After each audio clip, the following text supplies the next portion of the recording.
Are there, so peppermint, like are there different kinds of? There's different kinds of mint. Okay. There's spearmint, there's peppermint. There's lots of different variations of mint.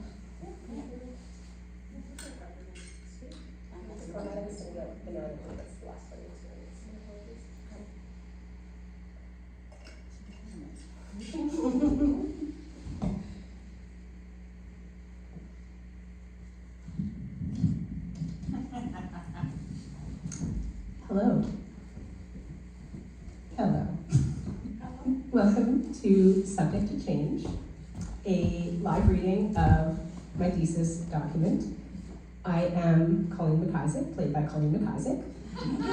I am Colleen McIsaac, played by Brooks Green. Thank you so much for being here. This is going to be very casual, so if you need to leave, you can leave. If you want to come back, you can come back. If you want to get up and get a snack or go to the washroom, it's unfortunately annoying to get to, but if you go out into the front, Krista, the gallery attendant, will be able to help you navigate your way to that place. Yes. The thesis is in a couple of different sections, and after each section, if you have any burning questions or want to shout anything out, you are more than welcome to, but that is not a requirement. Yes. So perhaps we shall begin. Subject to Change by Colleen McIsaac. Because it's a thesis, at the beginning there's a couple of quotes, because that's how you know it's a fancy thing, because there's quotes at the beginning. It goes without saying that life is a difficult process of figuring things out. Margaret Morrison. When I die, I want my headstone to read. It seemed like a good idea at the time. Diana Taylor. Leave the door open for the unknown, the door into the dark. That's where the most important things come from, where you yourself come from, and where you will go. Rebecca Solnit. A welcoming and a positioning. Hello. Welcome to this, my written thesis document, created during my studies at NSCAD, Nova Scotia College of Art and Design University in winter 2023. I wrote this document on unceded Mi'kmaq land in borrowed spaces and unexpected places, sometimes while walking and singing, sometimes while splashing and despairing, always while changing and journeying. I am a queer, non-binary, white Canadian settler. And in this context, settler refers to a political term within a colonial context. By some, this is seen as a useful name for the non-Indigenous peoples living in Canada who form the European-descended socio-political majority, vowel, that's a person's name, also a letter, though there are many different opinions on this and no complete consensus. Who moved to Mi'kmaq, Halifax, from Treaty 6 territory, Edmonton, 15 years ago. I am primarily of Irish and Scottish descent, and my ancestors came to this land mainly in the 1700s and 1800s. According to family lineage documents compiled by my parents and grandparents, among others.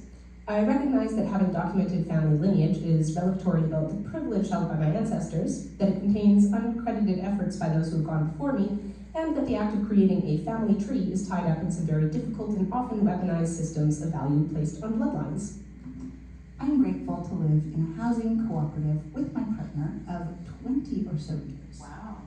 I have a degree in animation. I've been working in theater and illustration and all kinds of odd jobs for the past decade. I like to be near and in the water. I don't know how to whistle. As I write this, I am 37 years old. There are likely more things which would be useful to know, but perhaps let's start here. Starting is always the hardest part, except when it isn't. I want to welcome you into this adventure I am on. I want to invite you to participate in the experiments I have been conducting. Through my time at NSCAD University, a period of 94 weeks, I've been working on a series of 94 experiments. This number, this 94, serves a few functions. Primarily, it is a way to build an almost arbitrary container based on a temporal element, measured by an inherited cultural system of timekeeping. That is to say, the measuring of time by seconds, minutes, days, weeks, hours, etc. I find that almost arbitrary containers are useful when it comes to making art and motivating myself and motivating myself to make art. They've become a framing device that urges me to examine facets of my artistic practice from a different perspective, using an iterative format to question what questions I am asking as I create. 94 is, coincidentally, but not insignificantly, the numbers of calls to action issued by the Truth and Reconciliation Commission of Canada in 2015 in order to redress the legacy of residential schools and advance the process of Canadian reconciliation. Calls to action. This refers to the attempted genocide of First Nations, Métis, and Inuit people, which was undertaken as part of an ongoing colonial project on the land now called Canada, LaFontaine. When I work on my 94 experiments, I'm constantly reminded of these 94 calls to action, most of which are still to be acted upon. This regularly and routinely draws my attention back to the context in which I'm creating, the colonial culture wherein I've grown up, and the way my positionality informs my art making. This attention to context is important to me because, as performance scholar Diana Taylor points out, meaning making is not only influenced by our personal experiences, but also the social context in which our perception is formed. Performance 111. Thinking of these calls to action helps me consider this influence from a critical perspective and prompts me to carefully question my assumptions. As Taylor reminds us, we are the products of our own epistemic systems. We are no more outside the cultural repertoires that produce us than the earth is free from the sun's pulls and tugs. The Archive of the Repertoire, page 76. By working to recognize those invisible forces, I aim to create work that has significance even outside of my own inherited cultural boundaries. By focusing my attention in this way, I hope to remain aware, and for that awareness to slowly work within me towards a transformation.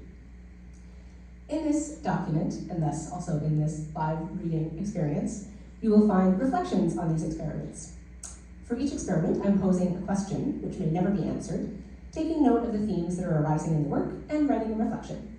Some of these reflections will be brief, and some will dig a little deeper. This reflects the weight of each experiment.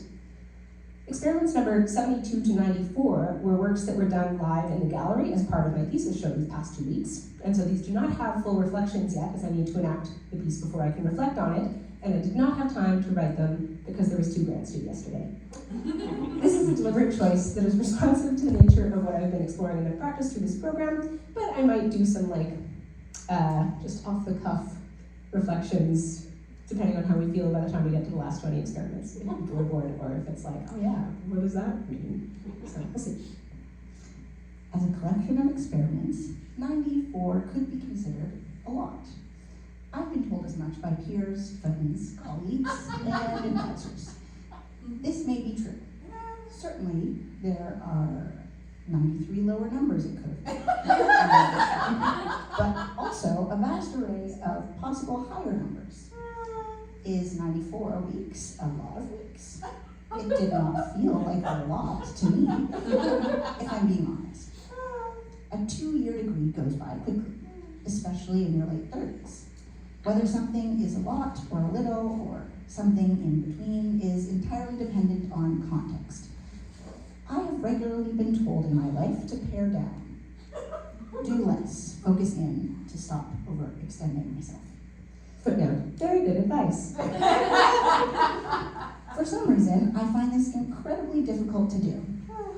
Life is short, and there's a lot to get done. There's much to learn and explore. There's much to experiment with. In a movement workshop I recently attended, a question was posed. Is it better to dig 100 shallow holes or 1 deep hole? Armstrong and Bray. Is that correct? I don't actually know how their last name is pronounced. Me neither. Yeah. They were great though. Cool. The answer, perhaps, is that it depends entirely on what you're trying to accomplish and how you define better.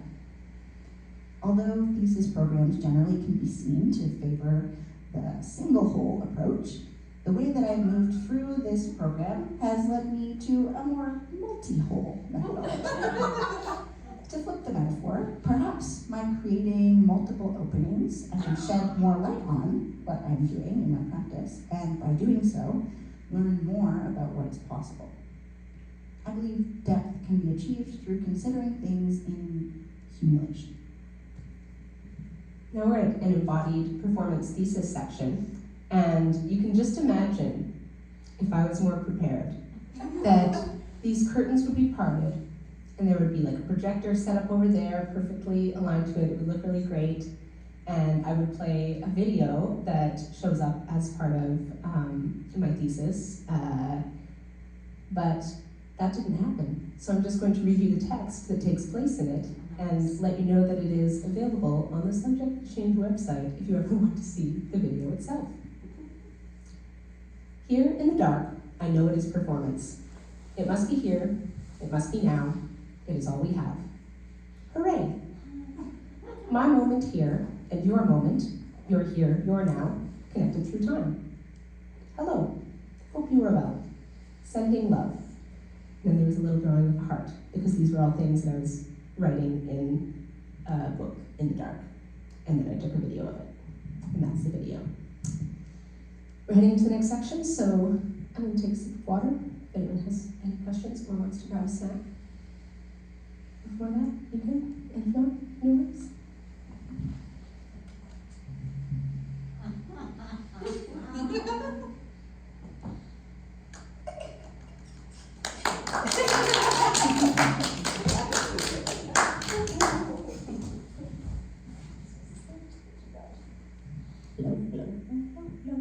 Yeah, that's way better.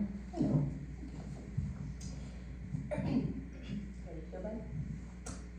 Performance, failure, repetition, and ephemerality. With its focus on the body and its creation of meaning through the open-ended relationship between artists and spectators, performance art shows us that identities and subjectivities are always in construction and are situated in a person's particular circumstances, rather than universally applicable to everyone. Performance art ties identity to the material body and its differences, rather than abstract notions of the human. MICU 24. That's a quote from Performance Art, The Basics, which is the one actual performance art book that I read in this program. Highly recommend it. Came out last year. Very, very good.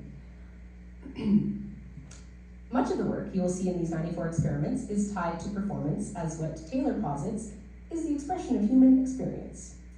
She suggests that performance is a wide-ranging and difficult practice to define, which holds many, at times conflicting, meanings and possibilities, page 6, often becoming radically unstable, page 36, and that through these instabilities, we can find the potential for greater transformation. In this sense, performance acknowledges through its very nature that meaning-making and art creating is complex and multifaceted. Miku states that in framing something as a performance, distinctions between discrete categories often become blurry, page 6. It is this blurriness which allows us to stop seeing things as either this or that way, one way or the other, Anya, and to open up the breadth of possibilities that flourish beyond our notions of categorization. Many of my performances do not exclusively rely on a human audience. Does performance necessitate an audience? In performance studies, the basics, because why not start with the basics, Andrea S. McHugh asks, if there's nobody there to see a particular behavior, is it a performance or is it simply real? Are we performing any social roles when we are alone? And who is the audience for our gender performances when we are not in front of people? One might argue that there is no performance outside the realm of communication, and that realm involves at least two parties, pages 54 to 55. I suggest that these parties, however, could be separate parts of oneself. They could be a single being separated only by time, space, or perspective. They could be non-conscious life forms or elements which could unknowingly interact with the work. What happens when one performs for the non-human, for the more than human, for a past version of oneself, for an unknown future audience? What happens when we invite others into a community-based social practice? Are they our audience, our collaborators, or both? These are some of the questions with which I attempt to reckon through my experiments. That paragraph also owes a lot to Judith Butler, who I didn't read any of during my thesis, but I'll probably make some note on that when I do the final thing, because Judith Butler is great. The presence of an audience will always add some element of liveness to the work, as an audience reacts in real time to what they are experiencing, much like y'all are doing right now. With many kinds of performance, audiences play a significant and active role in giving meaning to the work. Miku, page 22. The participation of an audience in a work contributes to the magical unpredictability of a performance piece, where the liveness is heightened by the presence of the human body, or bodies, in all their instabilities, complexities, and messiness. Like life itself, live performance is unpredictable, and there is always a possibility of failure. During the early stages of COVID-19, the lockdowns that ensued in Nova Scotia, Mi'kmaq rather, but since I'm talking about provincial government regulations here, I'll refer to the colonial Canadian province, and elsewhere, I was fascinated by theatre companies trying to create live performances virtually, in many cases in contexts where, from the audience perspective, there was no way to know if a performance was being presented in a live or pre-recorded format. The only way an audience member would be able to know that something was live was if it failed. Interactive pieces where audiences make a direct and live impact on the work itself also proliferated and were much easier to spot as being live, arguably creating more reason for the work to be live rather than pre-recorded. Other pieces directly work with pre-recorded performances, which were live in the moment they were recorded, and in the shared, if often physically isolated, audience experiences of the recording. If there was some technical lag, some video glitch, something recognizably not happening as it should, the liveness would become evident. As theatre makers working in a virtual film-like context, they had the opportunity to perfect their work as a fixed item before showing it to a virtual audience. Yet they often made the choice to invite in the possibility of failure for the sake of liveness. In the making of these 94 experiments, I've been compelled by technology's ability to bring appreciation for and value to the nature of live performance. As Philip Oslander discusses in Liveness Performance in a mediatized culture, with the advent of technologies that could reproduce live performance, such as film and video, people started thinking about what made the live performance experience distinct from a pre-recorded one, 85. In theater, and in particular grant writing for theater, there are often discussions about why something is a play and not a film. Why is it about the piece that requires it to be, what is it about the piece that requires it to be theater? What are the reasons that the work is enhanced by being performed live in shared physical or virtual space? By performing for a camera, the work has opportunity for wider audiences and is able to create live audience reactions in an unknown future. Whereas live performance is confined to the present and the memories of those in attendance, though its effects can be extended through other ways, such as written, oral, or other forms of recalling. Is performance the ephemeral and unique life event that happens in real time and then is forever lost? Q 48. Of course, as Taylor suggests, a photograph or video of a performance is not the performance, from Performance, page 187. Thus, recorded film, video, and audio art is the reanimated living dead of the live moment, the archive of a visual and or audio experience that becomes more about the live reaction of a present audience to a past performance than the live experiences of a now static, pre-recorded performance. In my series of experiments, I'm interested in working with both live and the recorded performance. Though I will admit that I'm not currently focusing my practice on the many possibilities of liveness and technology and their interactions in terms of virtual realities in particular. And this footnote also used to have a big thing about how I didn't want to spend my life waiting for computers to load and have to deal with processing speeds and be reliant on technology, but my advisor suggested I take it out, so I did, but now I put it back in! One of the significant elements of liveness is the possibility that it will not go as planned, possibility for failure. Failure is a key part of my live performance practice. Jose Esteban Munoz asks, can performance fail and still produce something good in that very failure? For Munoz, performance is an instrument that minoritarian subjects, people whose identities mark them as minorities in society, use as a strategy to distance themselves from the dominant values and imagine better futures. Munoz, as quoted in Miku 63. I didn't have time to read Munoz, and Miku talked about a lot of different people's theories. Kathleen Ritter writes of Canadian performance artist Sylvette Babin's practice. The possibility of failure, especially failure to achieve the original intent, is key to Babin's performances and integral to the conditions that she sets out for herself. It is characteristic of the openness and vulnerability that is at the heart of live performance. It is what forces a performer to be present, make decisions on the fly, and to react and adapt to a situation. Pages 120 to 122. Whether the presence of failure is an intentional component to a piece, an unintentional hazard of liveness, or something else, it has the potential to teach us both as artists and audiences. Live performance involves making a lot of choices. This means that decision-making is a core element of liveness, particularly when things do not go as planned. As a little side note, I saw the play In Lieu of Flowers a couple weeks ago, and my favorite part was when there was a match struck and it broke in half, and part of it fell on the floor and it continued burning, and the actor had to decide in the moment if it was going to go out on its own or if they should go over and put out the flame, which eventually they did, which was probably the right choice. And it was a really wonderful, wonderful moment to watch, and I loved it. Oh yes, decisions can be incredibly difficult things to make.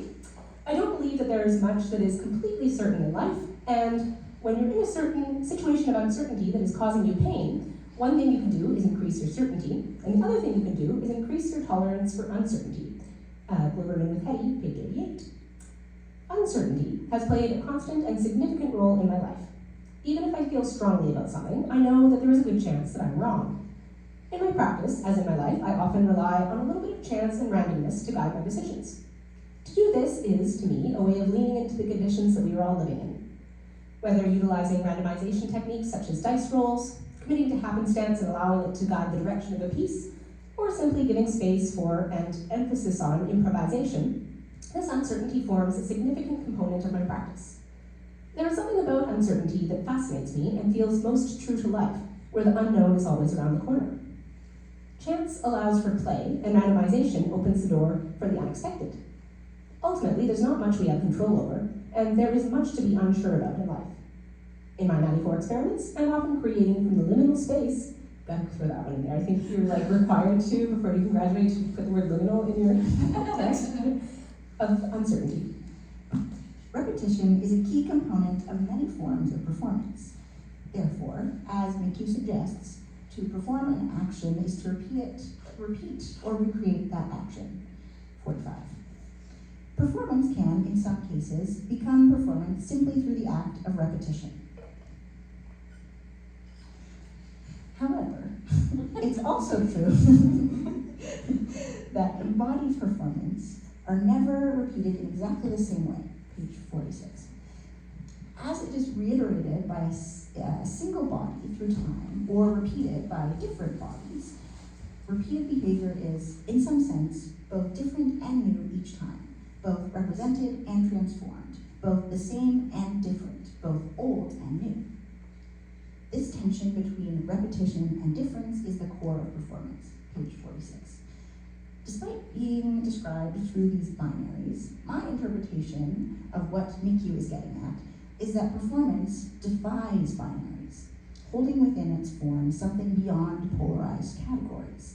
Yet, while for some performance studies scholars, repetition is what defines performance, for others, performance is precisely that which cannot be repeated. Page 48. This ephemerality speaks again to the forever lost state of live performance, which exists in the present moment, the singular now, and thus is non-commodifiable, which is a real treat in a late-stage capitalist society where few things remain that have not been commodified. Furthermore, performance as acts of intervention can interrupt the circuits of the cultural industries that create products for consumption. Taylor, page 51. Whether on personal, cultural, societal, or political levels, performance intervenes. It considers and transforms. Thus, performance, through its ephemerality, its repetition, and its disruptiveness can be a force for change. Hearing this out loud, I'm like, oh, this is very repetitive, this thesis. Thanks so much for pointing, pals. Happy sessions. Thank you. The ephemerality of performance speaks of the most honest of art forms.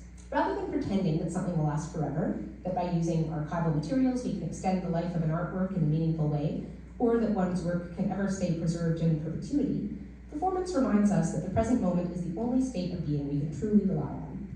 The past is a memory, the future is a dream, but where we are now holds the most significance and is the only space from which we can act. This nowness is at the core of performance and is what I find the most profound about the medium. I've noticed that humans have a tendency to worry about their impact on the world once they are dead, using monuments and plaques, legacies, and descendants as a way to imagine themselves still being resident in the world without them. It is something which I regularly think about as well. Yet, what length of time will satisfy us? To be remembered in our lifetime? To be remembered by children and grandchildren? Do we want our work to resonate for a few hundred years? More? The further out one zooms, the more laughable it seems. What is enough? Humanity, this recent and brief species, geologically speaking, often bent on taking down so many other life forms in the name of progress, or rather the desire for individual wealth, is anchored to the now. Even looking back a mere 2,000 years leaves us with mostly gaps and guesses, blurriness and interpretations. Do we imagine that in 2,000 years from now, the vast proliferation of the media and artwork created by the 8 billion or so of us alive today will be remembered? At this point, many of us are just concerned that there will still be a planet habitable by humans at that point. But perhaps I'm getting off track. That happens. To quote one of my colleagues' theses from last year, am I falling into a depression again, or is this desolation a realistic response to the current state of the world? Goulet, page 60. The current state of the world is the same thing as the now that we find ourselves in. It is the live global moment, containing within it vast worlds of complexity and nuance, more multifaceted than anything I can ever hope to be able to comprehend. Does the acknowledgement of a now that is precarious in so many ways bring more significance to the actions that we take? Frank Hurston's wiki argued that if we accept climate change as inescapable and everything that this weighty recognition implies for us in this moment, then the question becomes, how do you want to spend today? And of course, in performance, context is all. Taylor, Performance, 1/749. By considering this larger present context when creating ephemeral work, while knowing that I can never fully understand it, I have to acknowledge the real ephemerality of human beings as a species, and our current moment as fleeting and precious.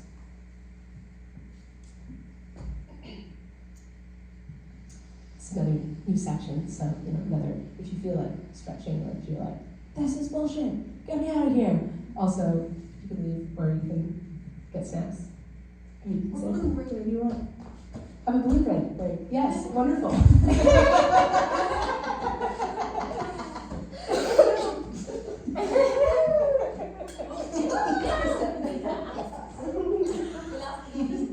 Oh, I'm up. Absolutely not. I have a latex allergy. Oh no! Yeah, I've set up a terrible room for the Antiques. Oh my god!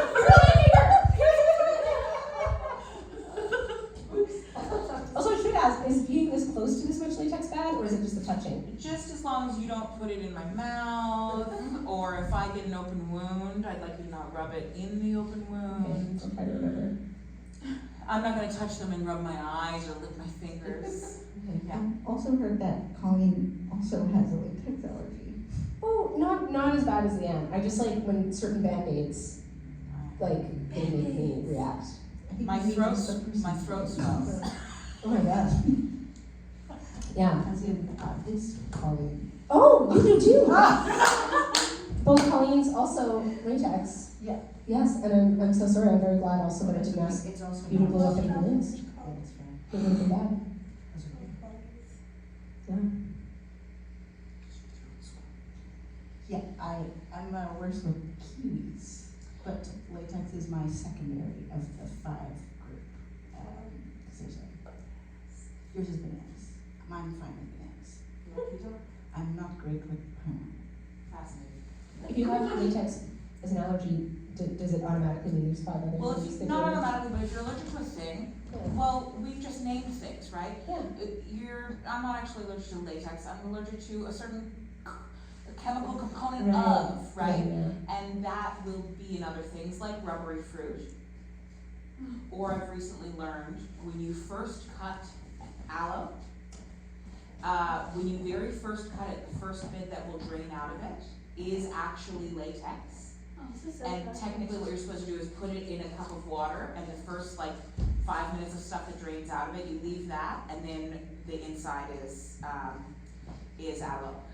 Also, because I used to work in a flower shop, I'm allergic to, I'll touch poinsettias, but if it breaks, the white goo that bleeds out of a poinsettia, I'm allergic to. Oh my God. And I think that's a commonality with latex. Okay, that's really good to know. I know that strawberries are part of that grouping, can cause stuff. This is very sad. I'm so sorry. But also very educational. Yeah. We are at a university. Huh? That's true. Yeah? Is, Oh, I think education. it's related. Education. I'm learning a lot. Me too. Oh, it's funny to But me. Pat did a great job. I joked on my way down here, I was like, I'm not gonna mention the calling, but there's a lot of balloons down here. And if someone starts a balloon fight, protect me.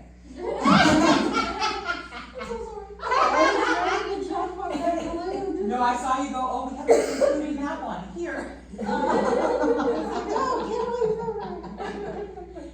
Take me instead.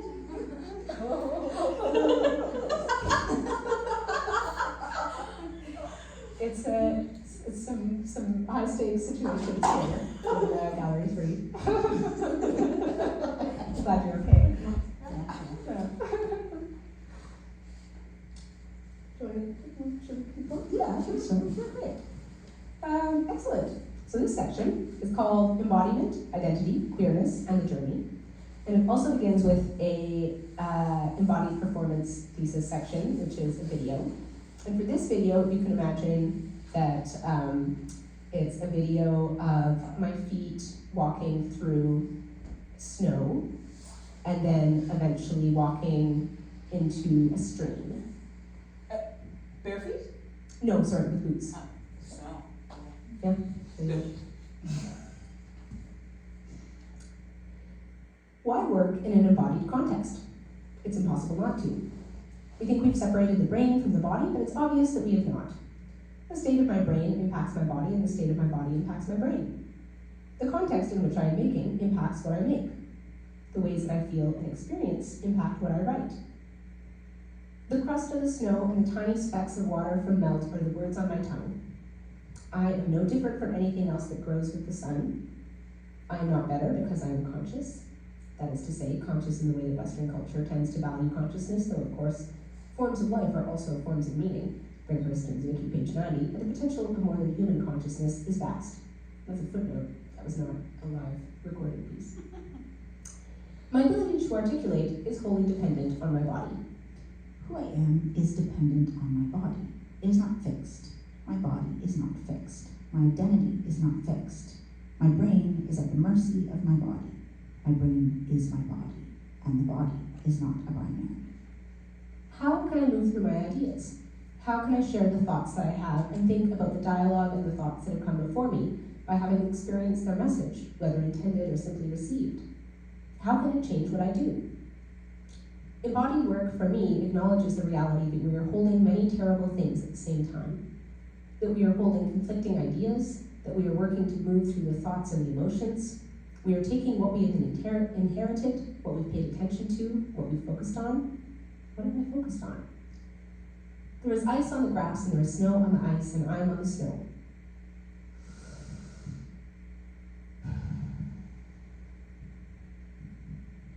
I can smell the pine and the melting and the freezing and the changing.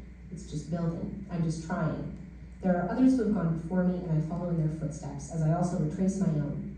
I have the ability to walk without pain. I am lucky.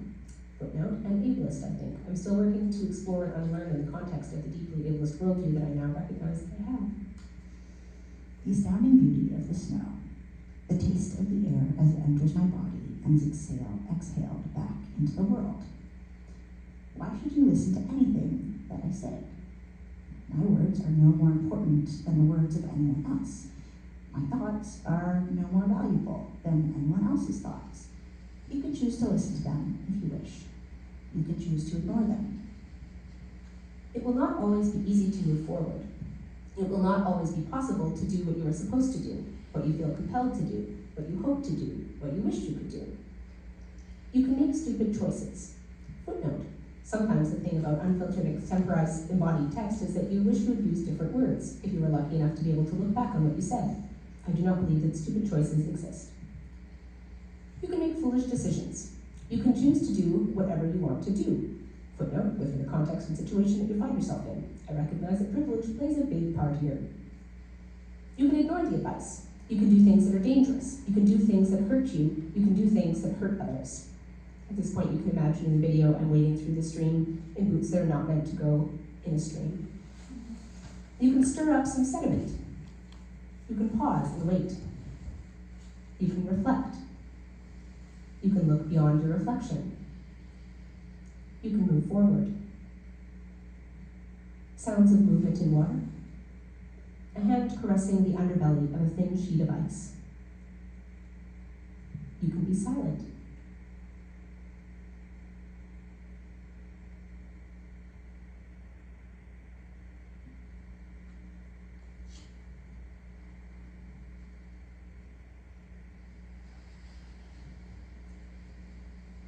That's the end of the video.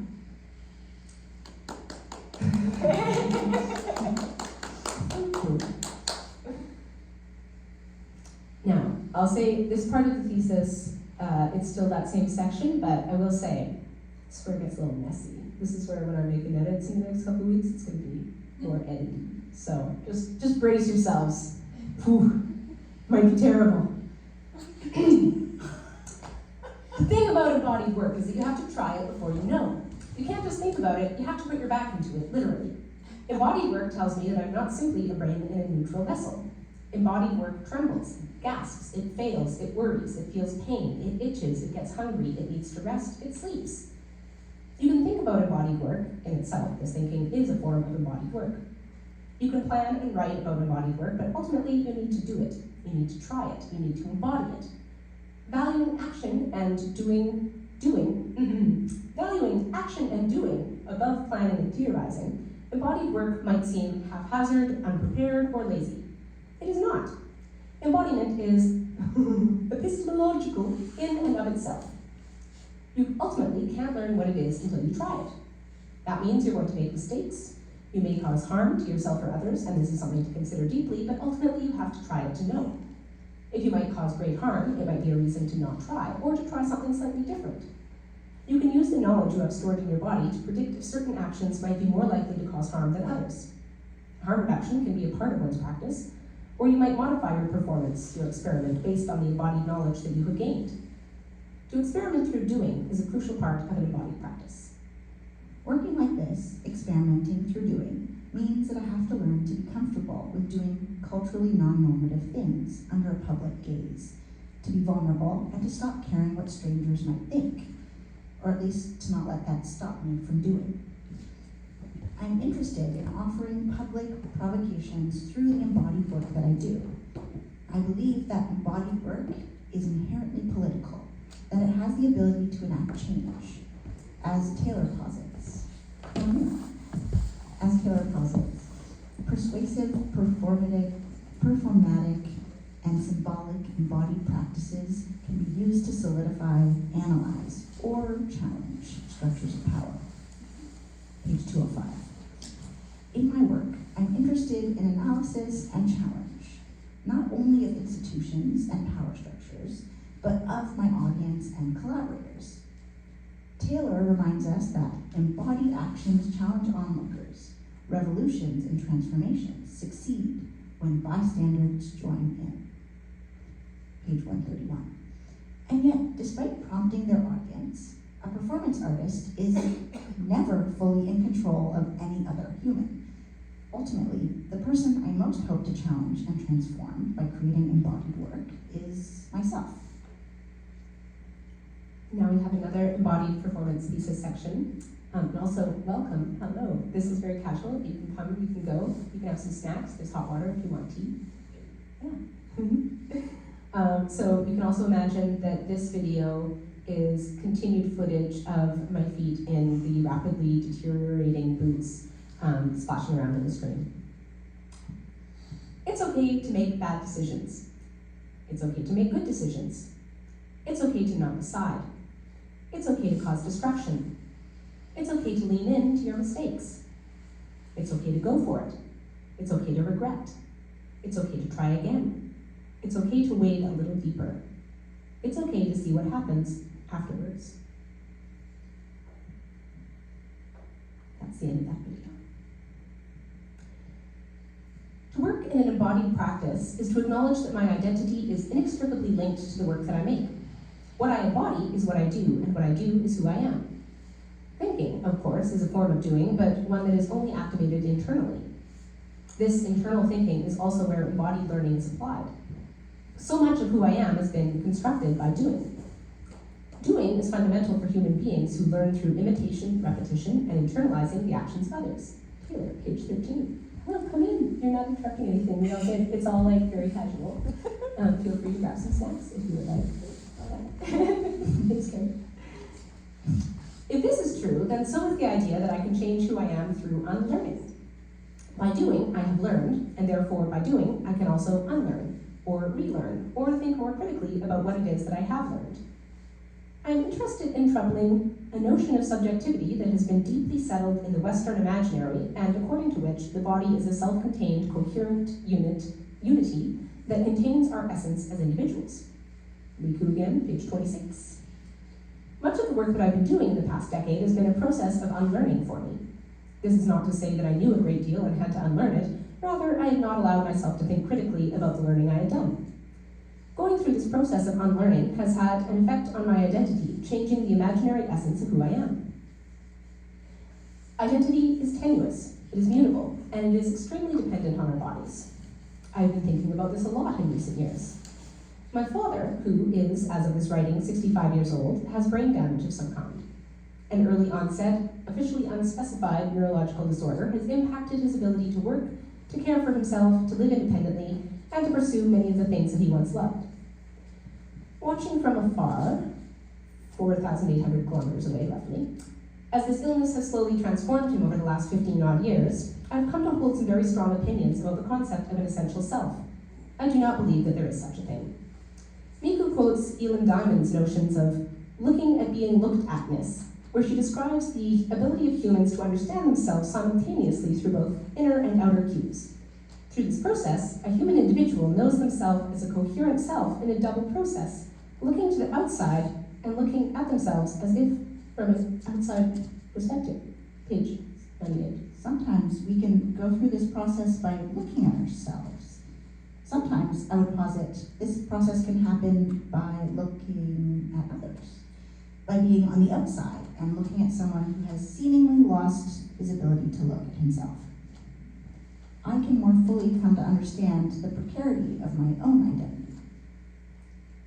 Struggling with my own mental health and observing my own actions and thoughts, I reflect that I am not always the same person. My identity flows. Who I am changes. It is cumulative, more or less, or it has been so far, but the condition of my body could easily change that. Past losses and conditions can also change that. Rebecca Giggs notes that things that have been removed from the past exert their pressure on the present moments just as much as the things that persist. Page 49. And the same is true of a present identity. Loss can form from identity. Loss can form identity. And what we lose can change who we are. Every time I engage in my embodied practice, I am working from the context of my identity in that particular moment. One thing that has remained consistently a part of my identity throughout my life so far has been my queerness. This term is the one that I most strongly identify with, though non-binary, bisexual are also terms that could accurately be applied. I like the expansiveness of queerness, the reclamation of the term that was once used to harm, and the transformation of the word to become something that can hold many different things within its fluid boundaries.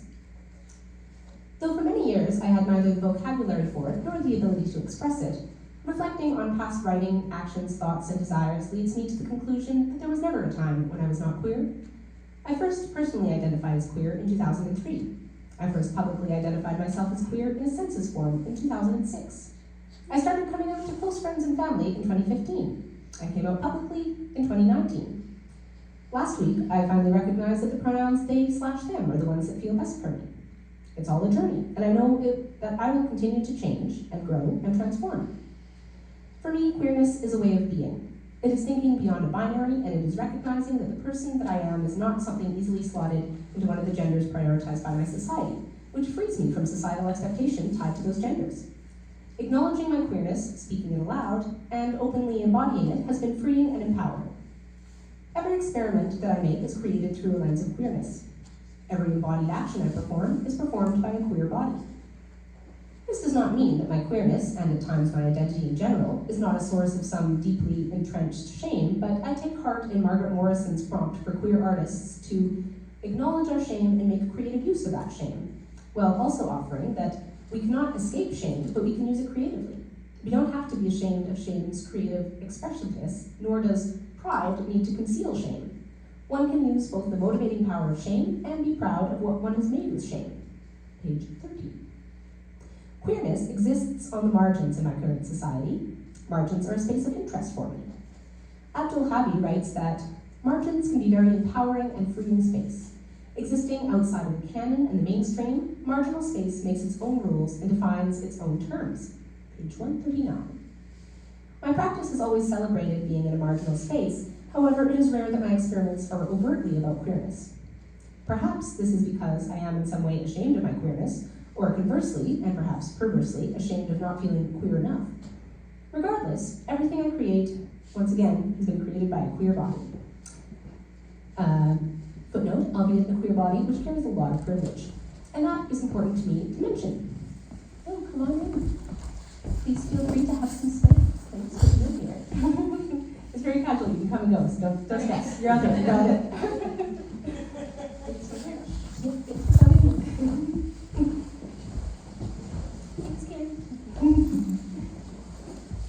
As James Baldwin, poet, posits in Notes of a Native Son, one writes out of one thing only, one's own experience. Page 7.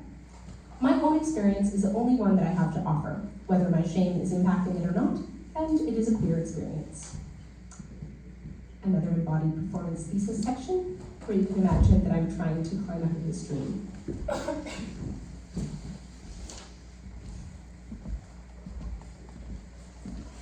It's okay to try to pull yourself out. That's a short video. Through my experiences, I've become interested in the notion of the journey. I think this has been reflected in my often iterative practice and modes of working. Everything happens one step at a time. Things get made one piece at a time. We build relationships one moment at a time.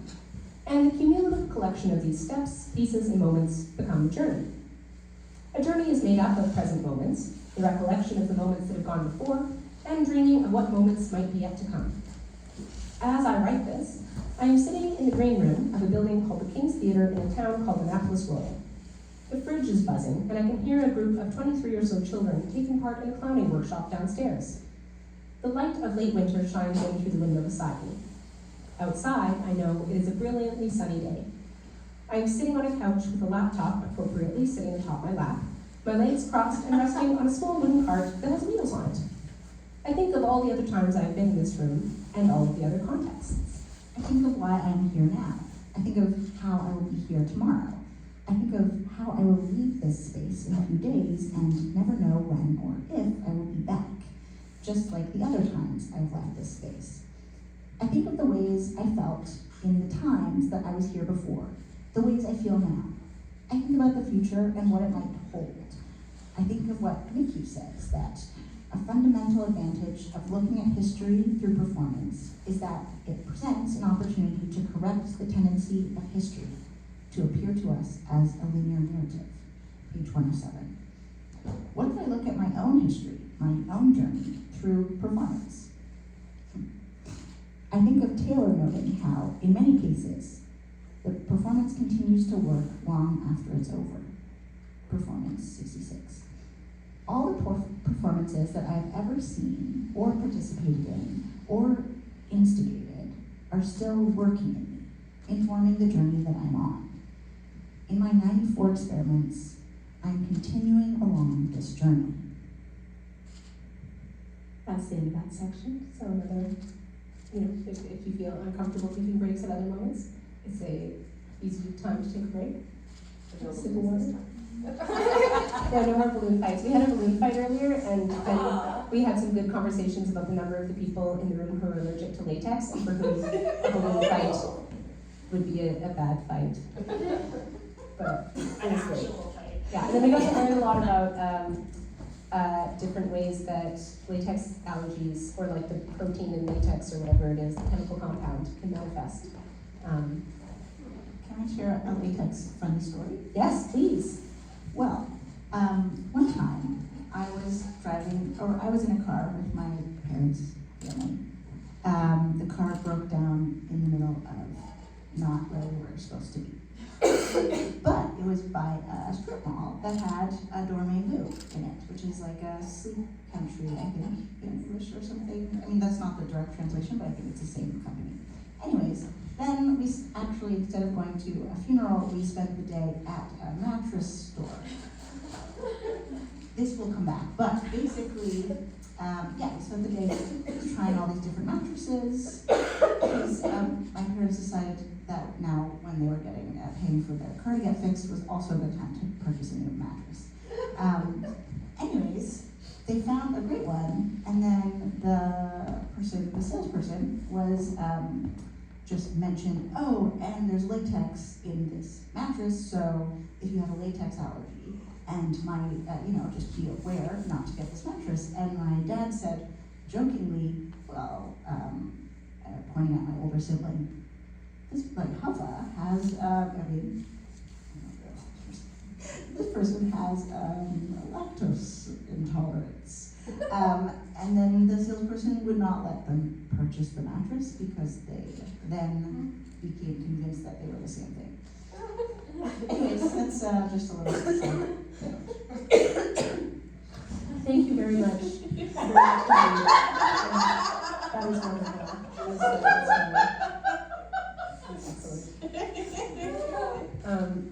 For the folks who are just joining us, I'm Colleen McIsaac, played by Colleen McIsaac. And I'm Colleen McIsaac, played by Rooksfield Green. And wonderful storytelling of good stories. All right. Land, community, care, and transformation. Every time I create within or upon a site. So does everyone, but sometimes we like to forget that the site exists or that it matters to what we are creating. Virtual sites are just as much sites. Thank you for being here in this as something tied to a specific geographic area. A site that does not have a tangible connection to the work weighs its influence on the creation process, just as a site-based piece does. Ultimately, every site is a site of land. The land I am on, the land that the building that we are in sits on, the land that I journeyed through to arrive here. The things that have been taken from the land so I can sit here, typing on an electronic device connected to a network spanning across the globe and around this planet. This complex series of events that led to me being on this land. As I mentioned earlier, I am here on unceded territory in Mi'kmaq. The myriad histories of this land, its current conditions, the changes that it goes through every moment, every day, every week, every year, every millennia, all contribute to my experience of being here, creating on this land. Land is everything. It is what holds us. It is what carries us. As Robert Bringers points out, it is all a big self-integrating system whose edges are everywhere and whose center is nowhere. Page 33. Land, site, ecosystem, it's all the same and it's all worth knowing. Also welcome, Carol. Please feel free to have some snacks or tea if you would like. Much of the work that I make acknowledges in some way the land that it is created on. This is not always the case, but it's something I think about. I think about the connections we make on the land. I think about the ecosystems. The ecosystem in which we find ourselves is also an ecosystem populated by a rapidly increasing number of human beings. I love human beings. They make me laugh. They bring me joy. They are tender and brilliant, imaginative and brave. They are capable of horrific, selfish, and destructive actions.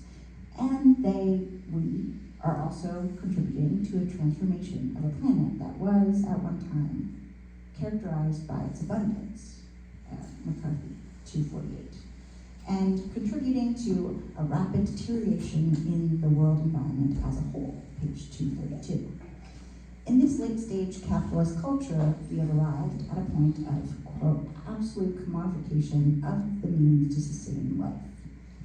Emil Haynes, page number. My advisor was like, put in the page number, and I'm like, well, it was from a talk that they did in class, so there's no page number.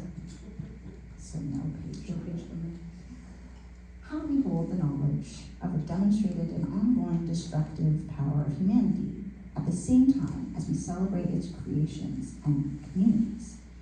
In the same way that performance art and embodied work allows for multiple conflicting truths to coexist, I believe that it also holds space for these contrasting results of humanity's proliferation and impact. What do we, as a human species, desire for our present, for our future? Perhaps we need to learn how to desire differently, outside the realm of capitalism and consumption, from that same talk by Emma Haynes.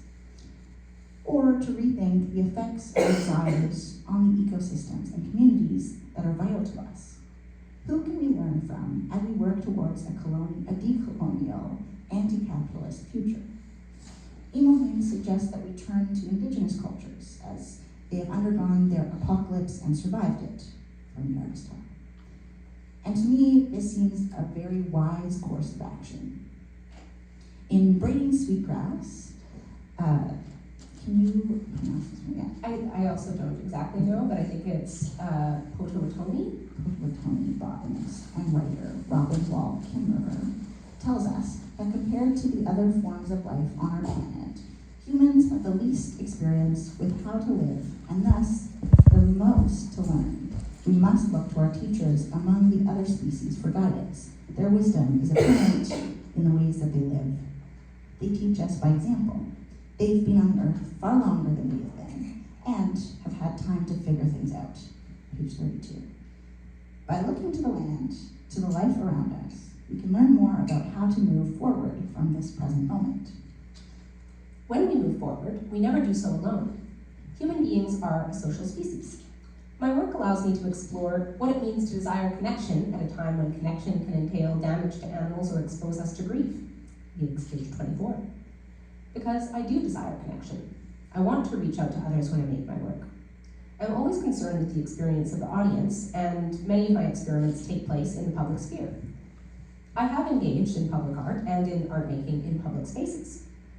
As Miku points out, public space is neither neutral nor universally accessible, but rather determined by the possibilities of appearance afforded to different bodies in relationship to class, race, gender, ability, etc.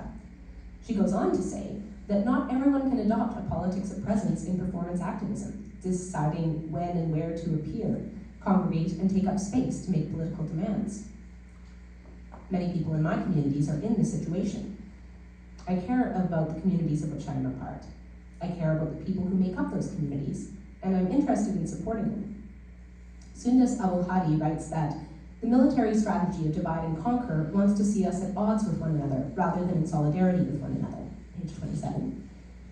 It is true that the structures of racism and systematic oppression put in place by colonial powers are still very much present today. That's also from page 27. And continue to harm individuals and communities. By working in and with my communities and seeking out communities who value similar things to what I value, I hope to make work for my community within a context of care. For oneself, for one's communities, for one's ecosystems, is a practice. It takes doing, much like embodied performance work. It involves showing up, much like embodied performance work. It requires attention, much like embodied performance work. Abul-Hadi asks, How can care be practiced in everyday contexts and in times of collective struggle when trauma is so widespread and care becomes an act of survival? Page 31. Yet, there is no shortage of beautiful acts of care that shine through the oppressive realities they are resisting. Also it's from page 27. I see care taking place in my communities on a daily basis. As someone who holds a lot of privilege, knowing I live in an ecosystem of communities in which there is struggle. Come on in, welcome. There's also tea and snacks if you're interested.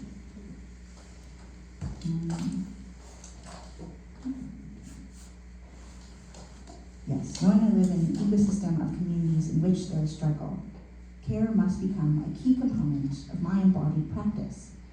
This may take many forms. Some of these forms you will see reflected in my 94 experiments. Some of these forms you will see reflected in my processes or the work I chose to do. Sometimes care is showing up for other people, building relationships, and building invisible connections. As my colleague Sydney Reeks, Her Instagram is Sydney Wreaks Havoc. It's very good. As my colleague Sydney Reeks wisely puts it, in art now. I want to care for my audience in the work that I do, and to care for my community. I want to prioritize accessibility in the ways my work is shared, and to provide multiple points of access. To activate care is to build community. It is to work in relationship. It is to work towards transformation. Transformation, like change, is remarkable. Change can be inconsequential, but transformation has impact. My program advisor, Leah Decter, has pointed out that small but significant interventions, from her Art Now class, can be the steps that lead to transformation. In my practice, I attempt to work towards transformation. I perform, I fail, I repeat, I recognize the ephemeral nature of life, I embody my work from the perspective of my own identity, which is queer, and through which I journey. I work on and with the land within my communities, which I care for. I want to work to help transform the world, or at least part of the world. I want to do so with love and play and generosity and gratitude. Kimmerer reminds us that while expressing gratitude seems innocent enough, it is a revolutionary idea. In a consumer society, contentment is a radical proposition. Recognizing abundance rather than the scarcity undermines an economy that thrives by creating unmet desires. Gratitude cultivates an ethic of fullness, but the economy needs emptiness. From page 111. I must work from the context in which I find myself and from the society in which I live. But through experimental, playful, embodied gestures, I hope to work to help transform that society and myself. That's the end of that section. And we're now moving into the 94 experiments, where there's little reflections on each of them. I suspect this will take about 50 minutes. And I'm going, at the end of those 50 minutes, if anyone of you are still able to stick around for that, I'm going to order either pizza or sushi.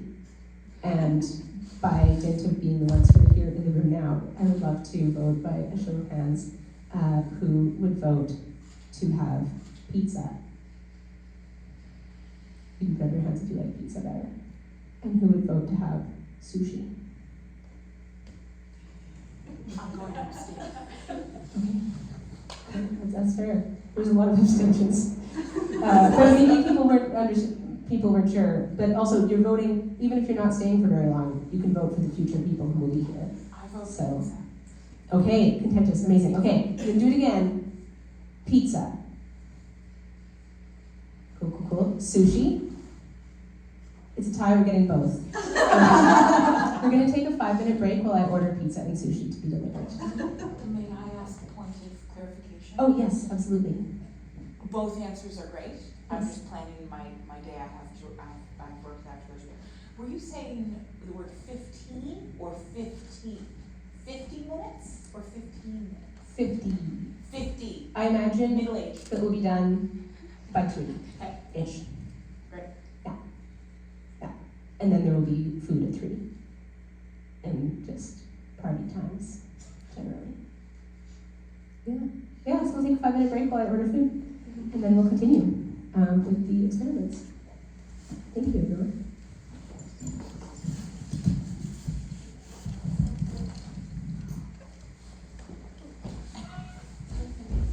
I know. I know. We'd like to have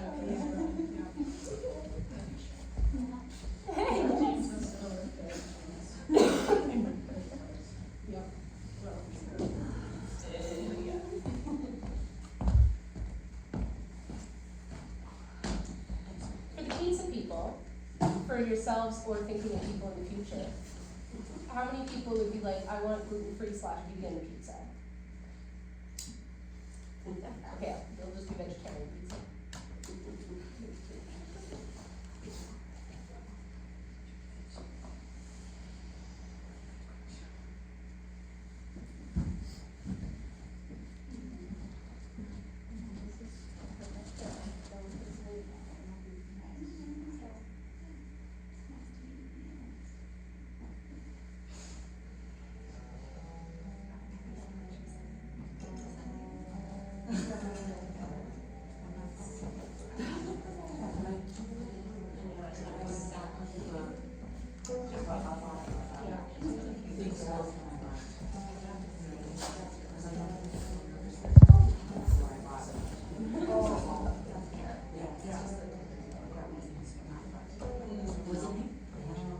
Yes, I'm very yes.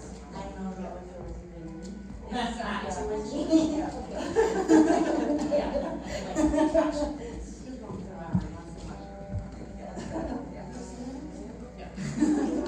No, they're not synonyms, but you know. It likes to show up. I also want to Sarah and stuff. I'm sure that must have come up with Sarah. I was doing some antelope. I was wondering why you nobody asked him, so I just assumed it was probably. Yeah, but he was.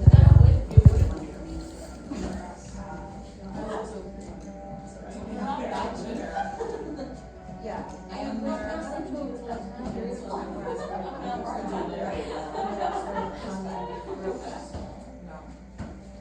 How are you with,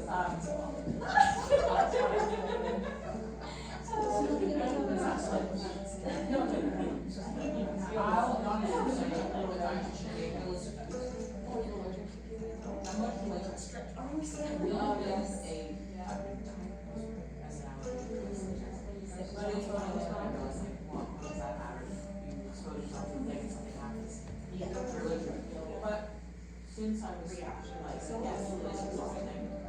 No, yeah, no, so I now run all. And then you said, oh, I'm here. I remember the story right here. Yeah. And I think maybe that's like, it has to be someone who's quite trepidatious about if I to eat something I've never eaten before or something I've never done. And sometimes she wants to eat this, like, there's all the possibilities that are coming. And there's sort of, there's sort of categories of like, and also if you're eating them, you're not in shit, I think that's great. Sometimes and yeah, there was food on that list that I'm glad of. And sometimes I'm really like, oh, that's interesting, like carrots or nothing, that's of course Something that you encounter. Like, feels like we're sort of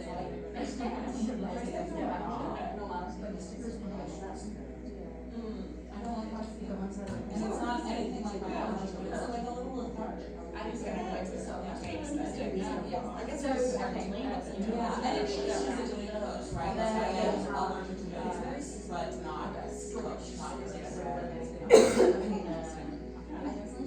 I don't know, they're very similar, like, in the States, it's like, have been,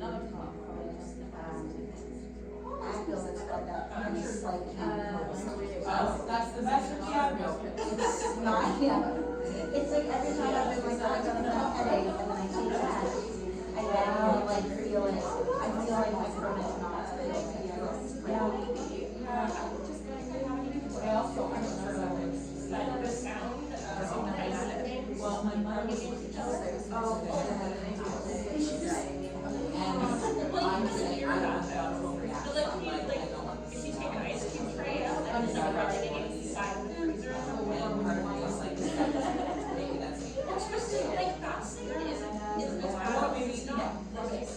It's like, it has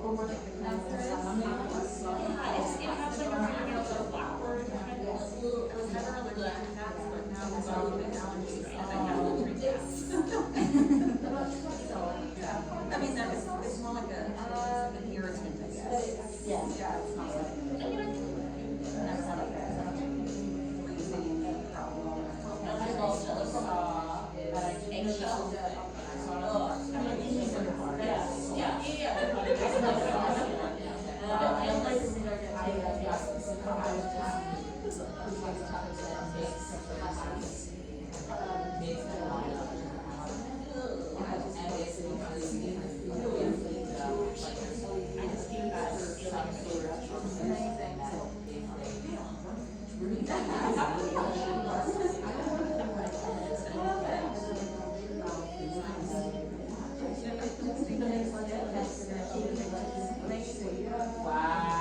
Wow.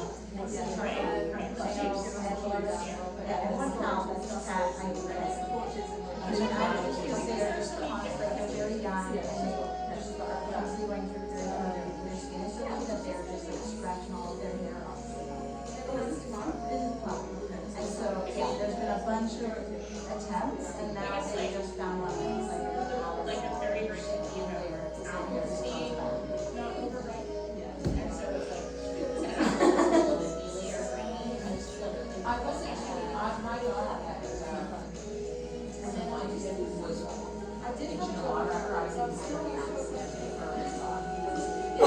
Trying to figure out what, I was like, and then I was like, you know, there was one, it died, got it under control, and the firm from that. But I mean, I think And like that some apples apples that, that you know, have were really really nice. I'm like, You see them every day. well, like, That's that's you know, like, it's like, oh, they worry about it, that's why they don't like it.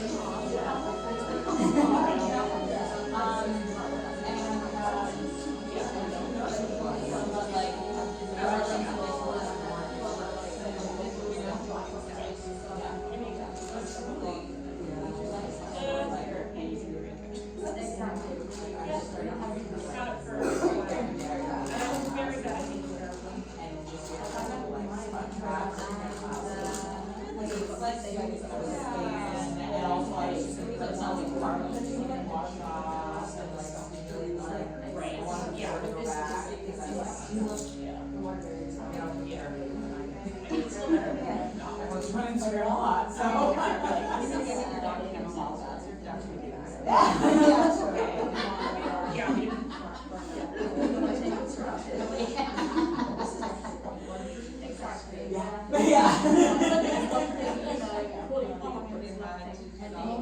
have two dogs, and,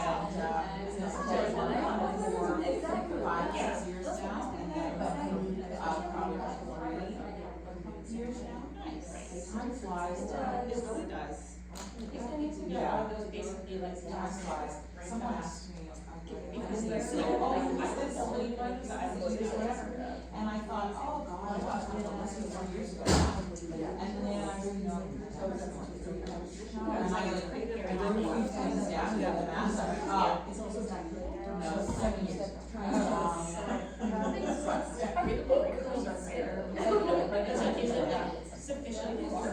But I feel like it's like sometimes that is okay.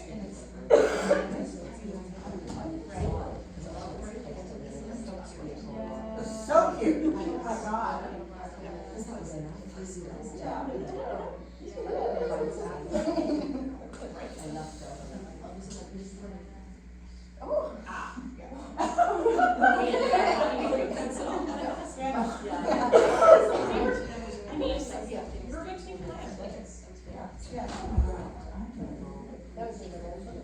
Wow, amazing.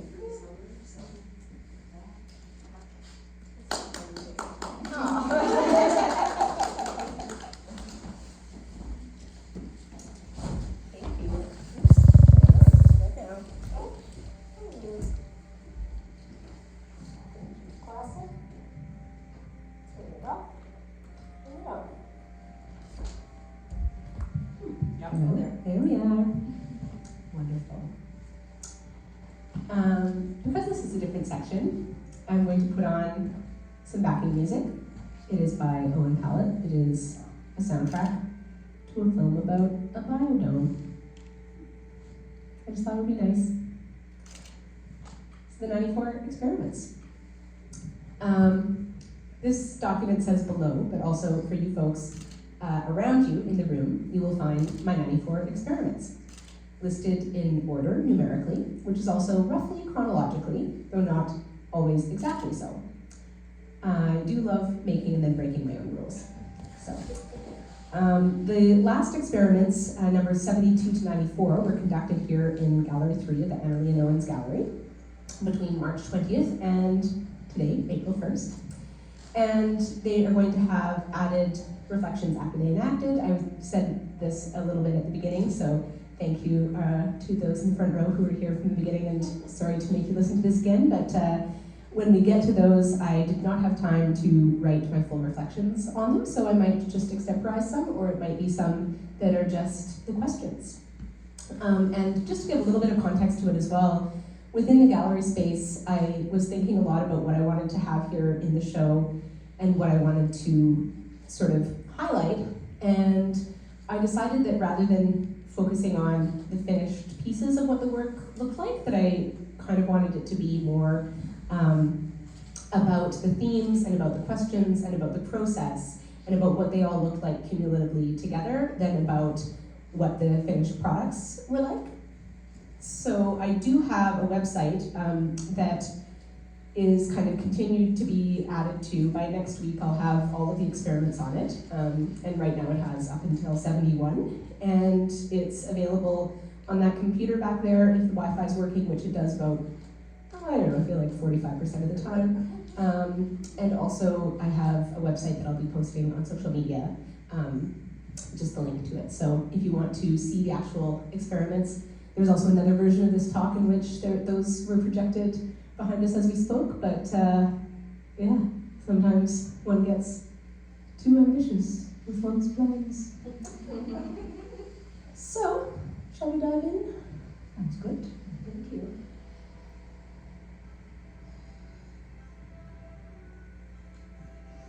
Experiment 1. Radical access to space and things.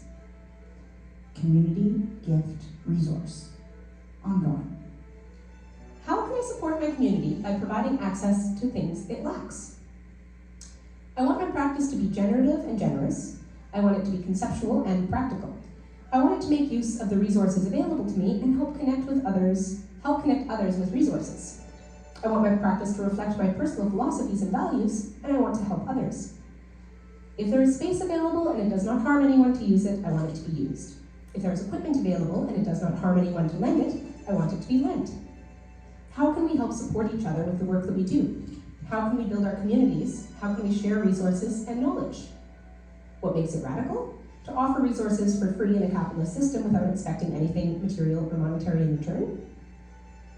Anyway, I let a bunch of theatre groups use the space at the NASCAD Academy building, including Zupa Theatre, Kick at the Dark, The Villains, Bus Stop Theatre, etc., to work on Movie Trap, a timed speed read of the transcripts of the Triangle Shirtwaist Factory Fire with additional notes, A Beginner's Guide to the Night Sky, Shakespeare's Time Machine, Night of the Bat, Mad Summer, The Villain's Christmas Carol, At This Hour, Deep Water, International Waters, Dino Stories, Till Death Do Us Part, Course, etc. I want my practice to help support my community. Also, if anyone needs rehearsal space, I have access to that building until the end of August. Spread the word. It's not accessible whatsoever, it's all about stairs. But it's free space. Experiment 2. Singing the Landscape 1. Kejimkujik. Performance, audio, song, site, land. September 2021.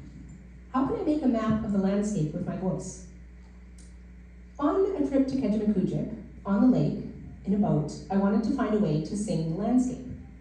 Rotating slowly 360 degrees, I used the line of trees and rocks and foliage that I could see at the horizon as a score, translating what I saw to sounds made by my voice. I'm a guest on this land. I'm a visitor. I am uninvited. I have been in Mi'kmaq for 15 years. I have visited Kejimkujik 4 times. I am navigating the sickening legacy of colonialism in which I am immersed. I did not continue with this project past the first experiment. It felt like I was imposing my own ignorance onto a rich and storied landscape. I enjoyed the act of singing, and the performance in the moment was genuine, embodied, and cited. The first act is the singing of the landscape. The second is the realization that it is not my song to sing. Experiment 3, Kejimkujik swatches. Watercolor, painting, site, landscape, land, decolonization. September 2021. Welcome, folks. Just to say, this is very casual, so don't worry at all. You can come. There's hot water for tea. There's snacks. You can come, have a seat, and listen for a while. You can go. Anything goes. Thank Yeah, you. no stress. Can I satisfy my need to gather without stealing that which is not mine?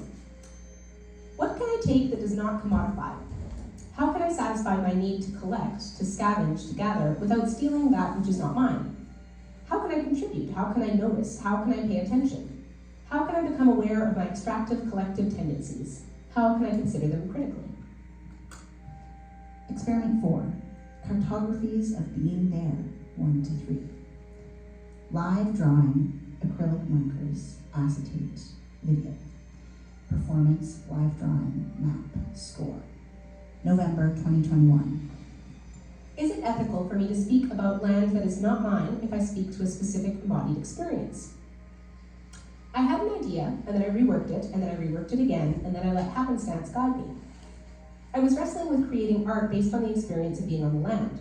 I was a brief visitor, a guest on the land, not someone with a long-standing deep connection to those sites, or a true understanding of the way the people indigenous to the land knew it, and know it. I started asking questions I did not have answers for. I gradually came to understand that the only way I could ethically speak about the land was to speak to my embodied experience during these specific visits, and what my body encountered, felt, and considered there. I was interested in challenging the authority of Google Maps and of settler colonial mapmaking by taking fixed outlines and moving towards a space where a fuller experience of the geography and the lived reality of being within it and the relationship to it could be mapped. Experiment 5, Observational Collection, 1, Kejimkujik. Video, Collection, Land, Gathering, Attention. September 2021. How can I work with land in an ethical way that recognizes my presence's debt to colonialism, that does not take but shares, that isn't from a tourist's lens, but from a collaborator's, that knows the land in a limited way in a moment of time, despite not knowing that land deeply over a long period? You can see with these, I was considering a lot of the same things. These are all from the same trip. So these are the things that I saw in the place that I saw them. These are the bits that I noticed. These are the parts that stood out to me. These are the things that I was curious about. How can I work with the land in an ethical way that recognizes my presence? And what can we do when our time is short? Experiment 6, Untitled. Light paintings with Excel, 1 to 10. Photos. Participatory orbit sketch, light. September 2021. What are the ways in which movement can be traced? I asked my classmate to take a string of lights in the dark and twirl with them, then I document the path of the lights as they move. This is a sketch, a gesture, a micro exploration of movement and participation. Experiment 7, Observational Collection, 2. Red light, green light. Photos. Light, infrastructure, games, play, night. 2021 to 2022. What signals to us that we need to stop, and what signals that it is safe to proceed? Green means go, and red means stop, and a blend of reds and greens and lights and shadows illuminate the night. What does it mean when we can see both red and green, juxtaposed, superimposed, interplay? Experiment 8, a moment of coming across a starfish on the sidewalk. Photo. Death, ephemerality, context, moments, walking, place, sea. November 2021. What is the compassionate thing to do? A purple folded moment, arms askew, unexpected and melancholy. What for me is a brief moment of disruption, of provocation, is to this creature a life-changing and likely life-ending event. Experiment 9, Observational Collection 3, Studio Tree. Do you know,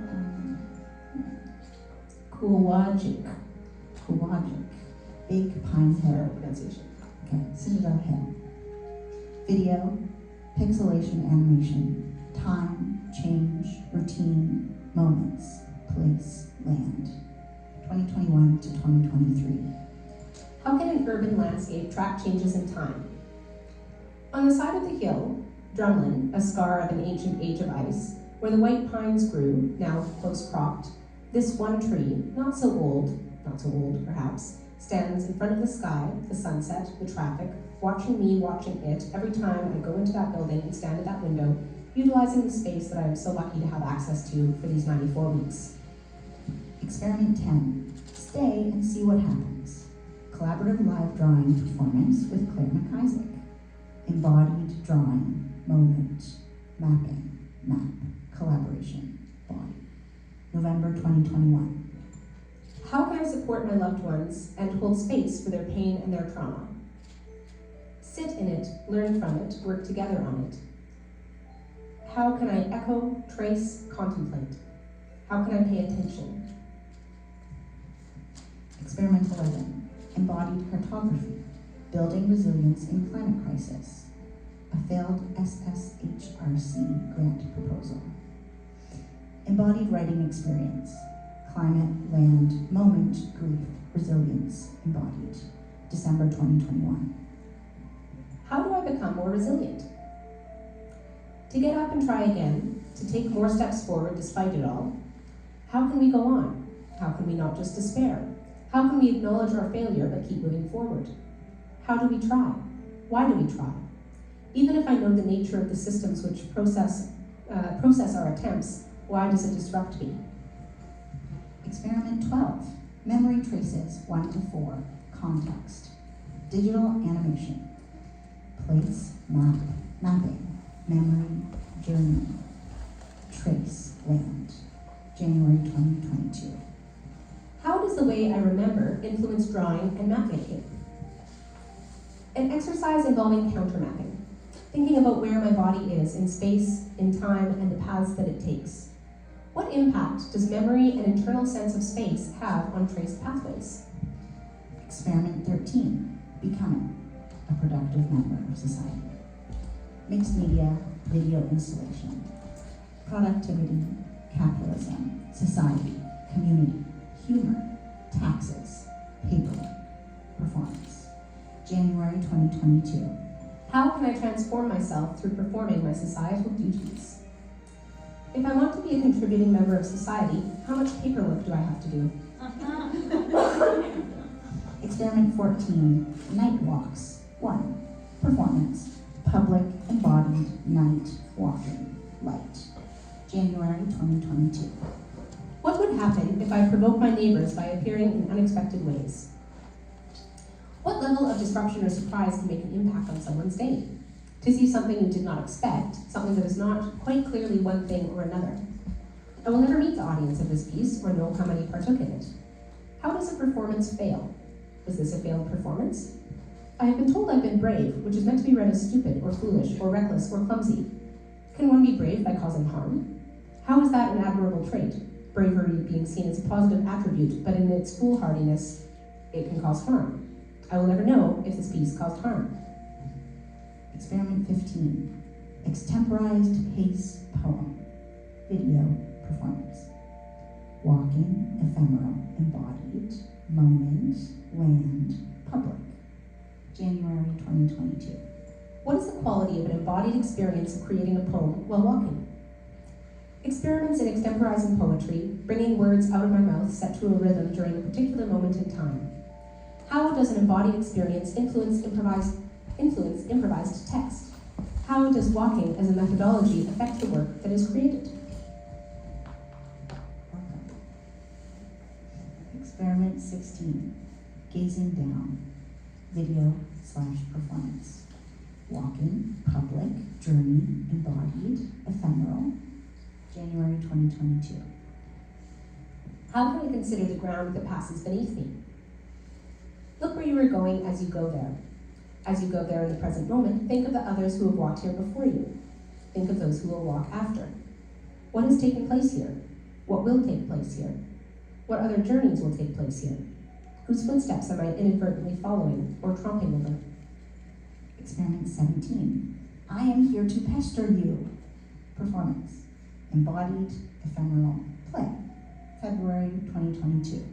How can I show my love for someone through play? Play is important to me. The people I love are important to me. Experiment 18, white paint maps 1, video/performance, embodied land decolonization map countermapping, February 2022. How can I reflect on the colonial exercise of mapmaking and my own complicity in it? I'm interested in critically exploring the white settler experience and questioning how this can be embodied and considered without adding to colonial violence. Can I trouble my own understanding of my place as a white settler descendant and guest in Mi'kma'ki? I'm interested in working on more large-scale versions of this project and continuing to explore the role of embodied colonizer/mapmaker/map destroyer/culprit. Experiment 19, white paint maps 2, a point of land, video/performance, embodied land maps decolonization countermapping, March 2022. How can I continue to reflect on the colonial exercise of mapmaking and my own complicity in it while moving forward rather than being paralyzed?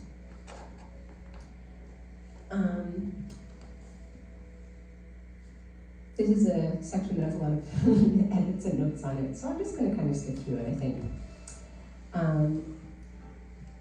Basically, it's a video piece where I was making a map with white paint, and it was on my hands.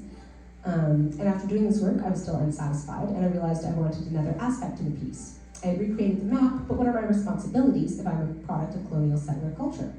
I considered knowledge and how we can challenge colonial designations of knowledge by engaging with knowledge and naming that exists in Mi'kmaq culture. Can it be my responsibility to pay attention to those ways of knowing and seeing and to engage with them and amplify them? I chose to record myself listening to and repeating the place names of specific areas of Mi'kma'ki using the incredible Mi'kmaq Place Names Digital Atlas, layering over the map creation video, naming the places that I was roughly sketching in charcoal. This allowed me to consider my responsibilities towards learning, which is a slow and lifelong process that requires attention, perseverance, humility, and work. Experiment 20, ask Steph, digital photo performance prompt, play lost ephemera prompt text, March 2022. What stories are told by scraps that are lost? Instructions for this piece.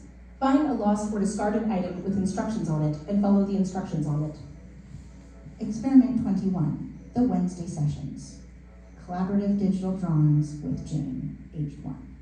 Embodied play, teaching, knowledge, collaboration. Throughout 2022. What would it be like to create work with a 1-year-old child while teaching her to use the tools I use to do my job? I do not have children, but I've watched my 3 younger siblings develop as humans from a young age. Over the course of 2 months, every Wednesday, I would see Jane, my young friend, who was born in February 2021. During this time, I began collaborating with Jane, slowly teaching her how to use the digital drawing tools I used for my illustration practice. I observed how her skill grew each week. I would collaborate by choosing colors and brushes while she chose the marks to make. It was important to me to consider Jane a collaborator and build a relationship through these collaborations that recognized her humanity and what she would bring to each piece. Experiment 22, think about outer space. 1, video/installation. Play, text, context. Throughout 2022. How can people be subtly and gently prompted to think about the planet as a whole as they go about their day-to-day lives? A prompt, a provocation, a starting point. To contemplate outer space, as in the space outside of our atmosphere, is to contemplate what lies beyond. The demand in writing in a public space is meant to compel thought about inner spaces and what our planet is in comparison to outer space.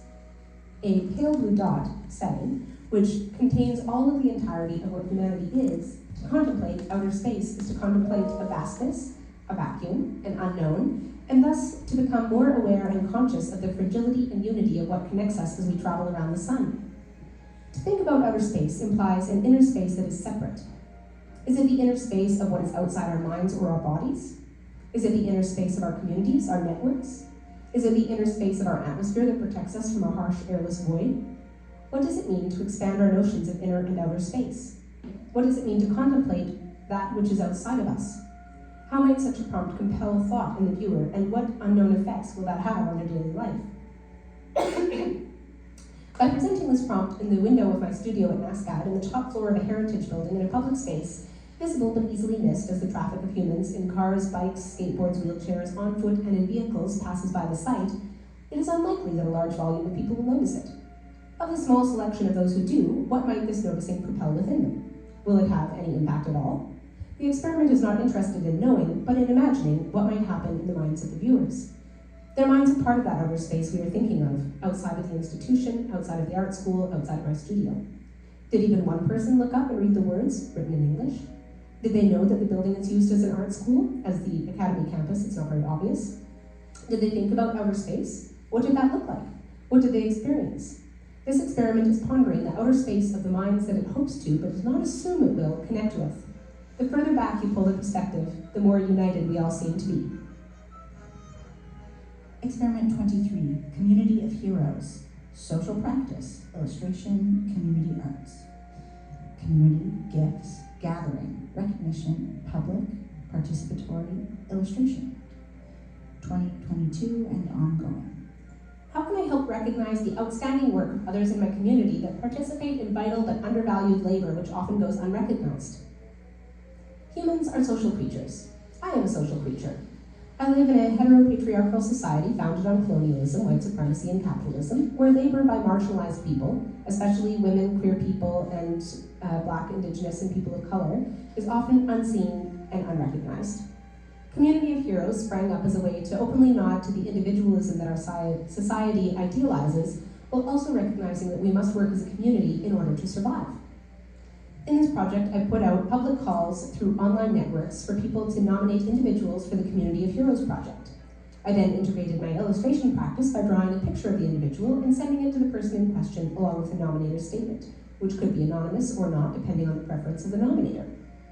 The individual then has the option to have their nomination posted online on the website communityofheroes.net, giving them the agency and control over how their image and recognition is handled. The collected heroes remain archived on the Community of Heroes webpage. I want to explore a social practice that contributes and that pays attention to invisible labor. I like to actively work within my community and to expand the boundaries of those networks. I like to honor those who are doing good work and to posit that communities are stronger than, yet made up of, individuals. Experiment 24, Winter Breaks, Video Performance. Embodied play, depression, journey, rest, winter, public, land, climate. 2022 and ongoing. What meaning can I make by choosing to walk, stop, fall into the snow face first and rest there, and then get up and move on? Winter Breaks began as a single experiment that quickly turned into an iterative performance piece. The work is active both as a live experience and as a video piece, although each acts in a slightly different way. For the live performance, the audience can be as small as one human, myself, the body doing the action, and one camera, my smartphone. There may be a second person doing the recording, more on that later. There may be passers-by or other audience members present in the space who notice the performance by happenstance. This performance involves consideration of the camera when setting up and reviewing it. However, once the movement has begun, consideration of the camera takes a back seat to the embodied experience of clumsily falling into the snow and resting there until it feels enough, then getting up, perhaps shaking off some snow, and moving forward. The logistics of getting a human body from walking to prone, the movement of snow hitting their skin, the moment of snow hitting their skin, the pause for rest, the consideration of breath, the smell of the ground and the snow that covers it, the acoustics of the world's sound from ground level, the feeling of release and rest, the impulse to stop resting and get up, the logistics of standing, the choice to deal or not deal with snow that may be sticking to glasses, face, hair, clothing, and the continuation of the trajectory is all considered in the moment. When the performance is over, I move to the camera, often to check the framing and quality of the video capture. The performance may need to be repeated. If the framing of the camera did not meet the unspoken specifications of the piece, these parameters are based on instinct and decided on in the moment, or if the camera turned off or fell over or any other disruption interfered with my intention. When there are multiple iterations that occur because of this, each can be understood as its own performance, but only one will be shared as part of the video series that follows the live performance. Once the performance is over, the video archive is uploaded to social media, Instagram and Facebook, and shared with my online community of friends, family members, colleagues, coworkers, collaborators, and the general public. This audience functions in a very different way than the live audience, interacting with the piece through commenting, online reactions such as liking or hearting the post, or through discussion of the work with the artist on and off social media. Due to the algorithms of these platforms and the disparate habits of social media users, some audience members may have been watching the piece from the beginning, February 2022, some may discover it later, some may catch some but not all performances, and others may only see one chapter of these iterative actions. Thanks to the capitalist nature of the platforms and their interest in tracking audience statistics, I know that the viewership of these pieces range from 100 to 200,000 per video at the time of this writing. After 1 year of performing the piece and sharing it on social media, some audience members have voiced that they get excited when it snows, anticipating a new iteration of the piece being posted. Some have wondered at how the artist can stand to lie in the snow. Some have posited that it may be beneficial as a skincare practice. Some have wondered at the stamina required to do it so repeatedly. Some have simply asked, why? The elicitation of empathy is an aspect of the piece that was unexpected but seems to resonate in multiple directions, with some audience members voicing that they feel sane, indicating their readings of exhaustion, surrender, and rest in the performance. Some have expressed concern for the artist, pointing out the physical dangers of falling face first into snow that could hide sharp or damaging objects.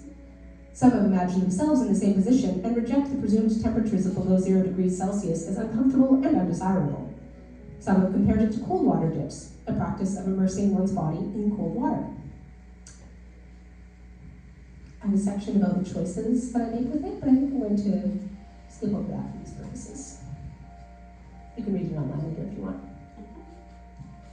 Experiment 25, external monologues, audio performance, embodied, public, performance, stream of consciousness, depression, mental health, walking, between 2022 and 2023. How does thinking through speaking while walking publicly change the quality and nature of my thoughts? There is in our culture a stigma around people who talk to themselves. Seen at its extreme as an indicator of mental illness, talking to oneself can also be a way of working through ideas out loud. I do a lot of thinking while walking. How does the nature of my thoughts change when I am voicing them out loud in a performance that is hidden by the number of technological devices that allow us to talk to other humans out loud while seemingly speaking to ourselves? To an observer, it may look like I am having a phone conversation, an acceptable and safe way of talking in public on a cell phone. To anyone following and listening to what I am saying, it will become clear that I am not talking to anyone else but myself. What sorts of thoughts can come from this embodied experience? I record the things I say aloud for future reflection and consideration. Experiment 26, place names chant. Chibuktuk,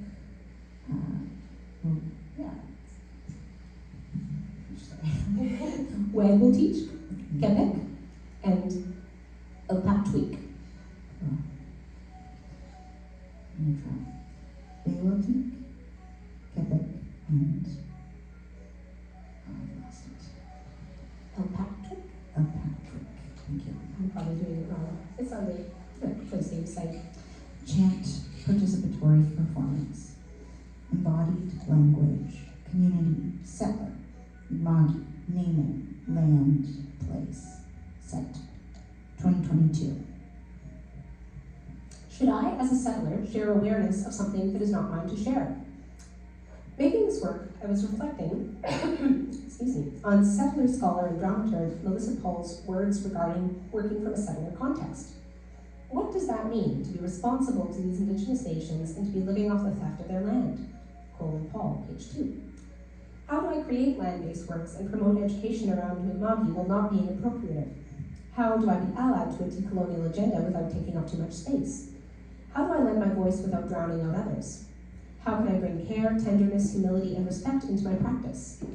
I get a lot of things wrong when I try to deal with this, but that is no reason to stop trying. For this piece, I was compelled, welcome, come on in, don't worry. There's snacks and tea over there if you'd like some. I was compelled by the integration of practicing language and trying to learn language, of being a settler trying to be aware and be present without taking up too much room. I've been working on a play where music is being used to teach astronomy concepts, and I thought that using music to help learn a language might be something we could do as a group, while walking, an embodied experience that would get some simple phrases in our bodies. I spoke with Sarah Gross, my classmate and an incredible Mi'kmaq artist who is also working with the Mi'kmaq Place Names Project, which is a phenomenal resource. She was supportive of the idea, but upon further reflection and thinking about the role of music and singing in Mi'kmaq culture, I was worried about being appropriative. I decided instead on a chant with simple gestures to help the class learn 4 words in Mi'kmaq and their meanings. I chose these words because they relate to where we were situated for this class. Chibuktuk, Great Harbor, the Halifax Harbor. Wagwulteach, ending without a river coming in, the Northwest Arm, and also where the Wagwultik Club gets its name from. Kepik, at the Narrows, where the McKay Bridge is located, the narrowest part of the Halifax Harbor before it opens into Bedford Basin. And Elpactwig, water splashed on it by the waves, George's Island, also sometimes referred to as turned over like a pot. Using the recorded voice on the Place Names website, I came up with a series of representative gestures and put the 4 words to a beat that could be used while walking, creating a chant of sorts that was intended to be used as a teaching tool. When I was introducing the project, I wanted to be clear that I was also still learning, situating myself not as an authority, but as a fellow learner. I acknowledged Sarah and her contribution, giving the context of my role, and played the original voice files so we could all listen and learn from the source, rather than from a settler in between, like I've just done here, to try to help the teacher excited student. I taught the chant and gestures to the class, and then we walked in a circle, repeating them a number of times.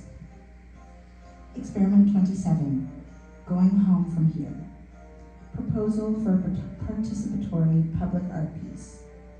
Land, home, site, place, countermapping, public. April 2022. In the context of a housing crisis on stolen Indigenous land, in a space that has seen a large amount of recent immigration, how can public community countermapping allow for an exploration of the journeys we take away from our homes? This is a piece that responds to the concept of a situated home and where we can make a home, how we get from our homes to where we are, and what it means if we can't return to our homes. Not yet enacted, this is a concept that could be put into action in future, or which may remain as an idea only. The piece involves a small makeshift stand, which clearly states that it is an art project. Passerby are invited to draw a map of how to get to their home from the site where the project is taking place on. These maps are, with permission, documented and then are taken away with the audience members who drew them. The collected documentation of the maps are then displayed on the outside of the Old Halifax Library as projections.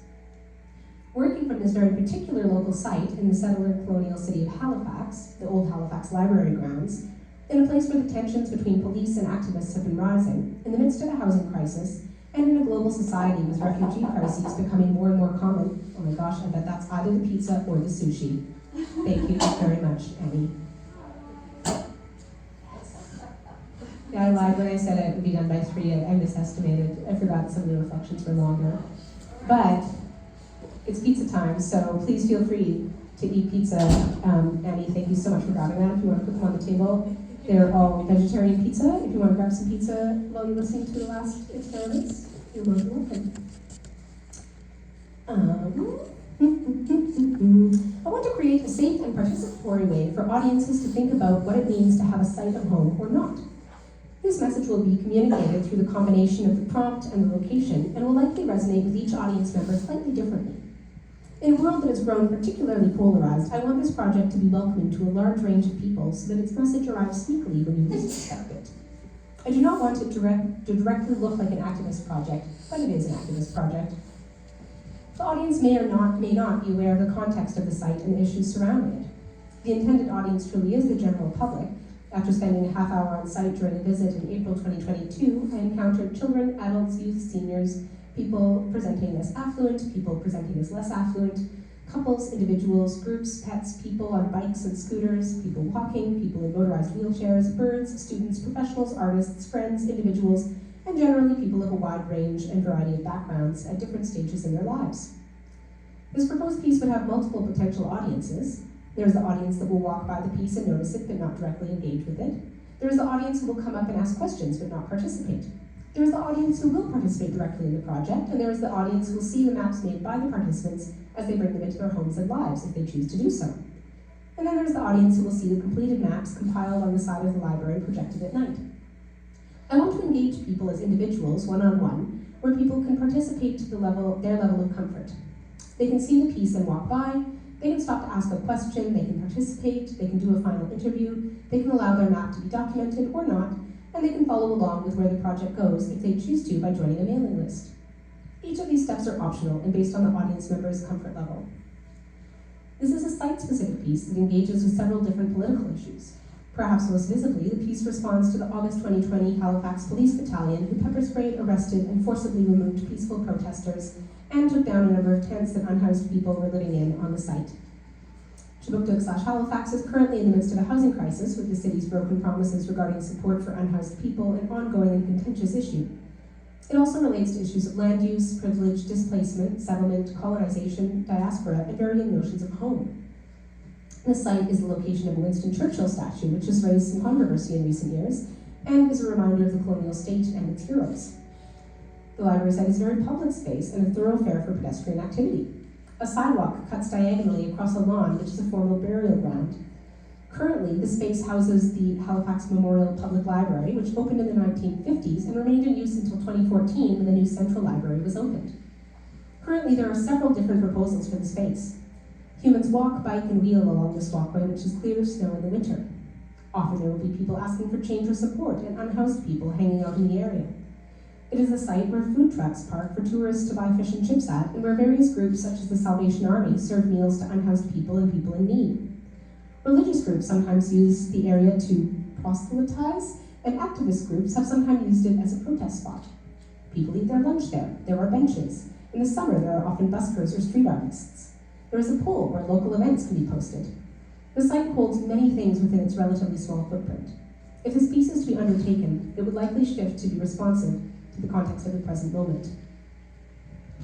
Experiment 28, Across the Thresholds. Performance/video. Embodiment, journeys, movement, doors, buildings, site, place. Concept devised in April 2022.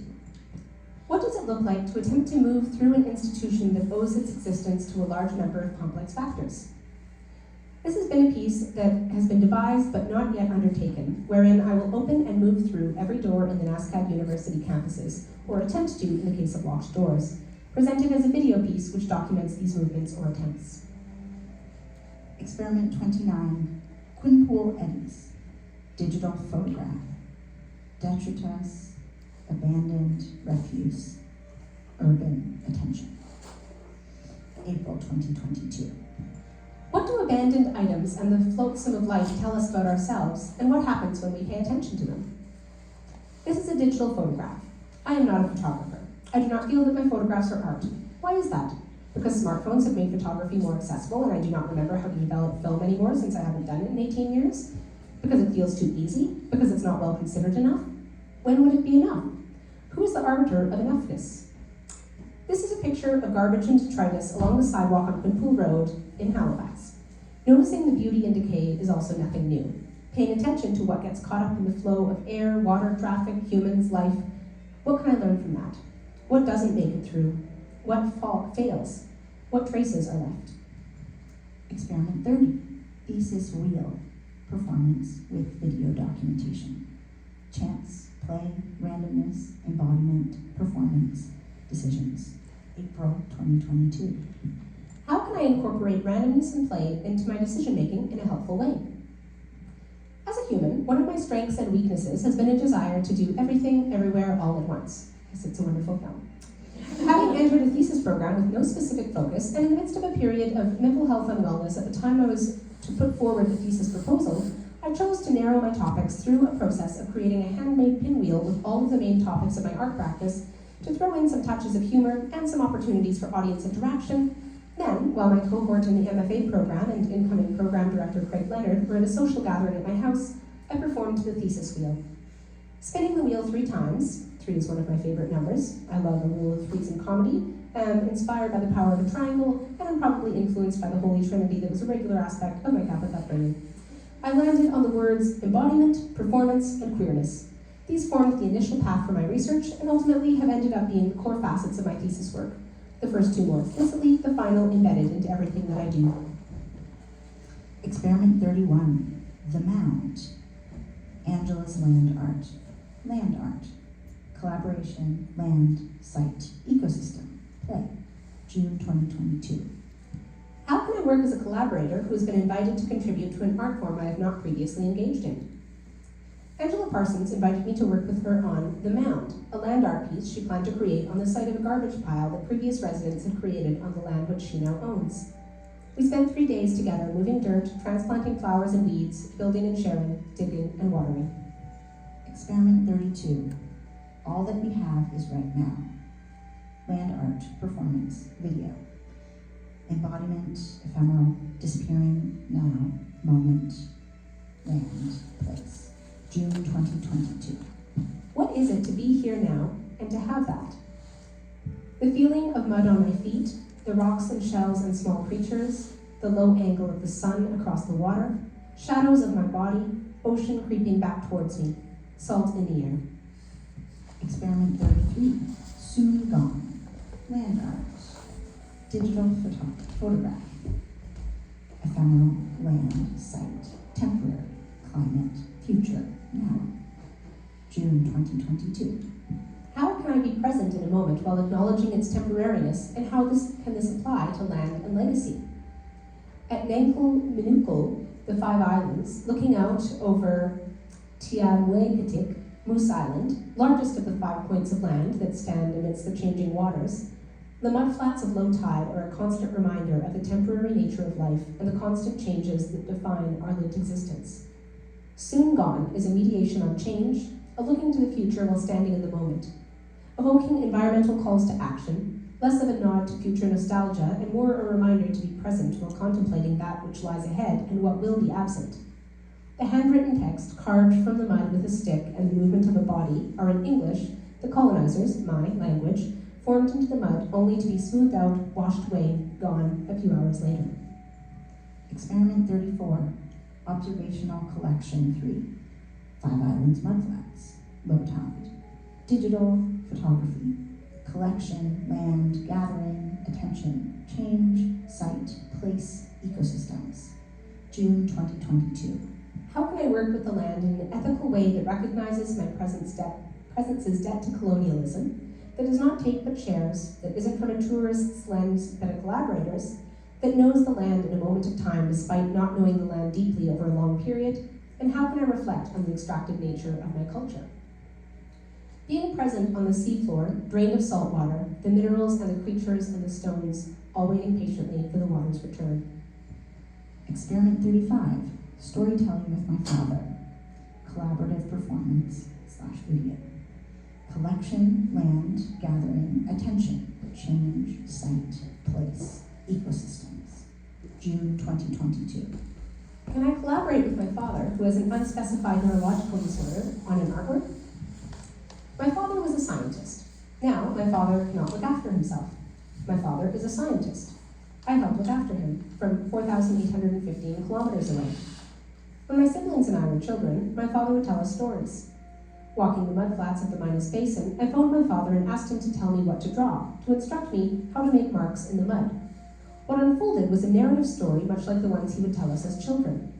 Adventures involving flight, struggle, injury, and aid came back to my mind as I illustrated in the mud the story that he told. Collaborating with him in this way allowed us to make a work of art together, giving him agency to tell the story he was most interested in sharing. Shortly thereafter, it was washed away.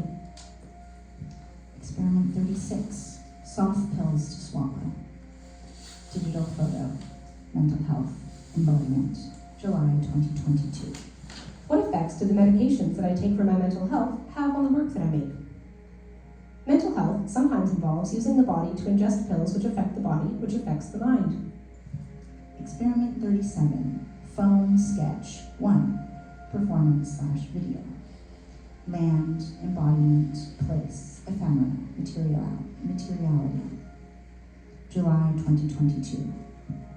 What happens if I play with shadow and touch to interact with a found substance? To play with the materiality of protein foam created by rushing water is to perform a magic act of disappearing clouds. Experiment 38. Foam sketch 2. Performance / video. Land, embodiment, place, ephemera. July 2022. How can my hand interact with this found substance? To play with the materiality of protein foam created by rushing water is to gather an ephemeral substance.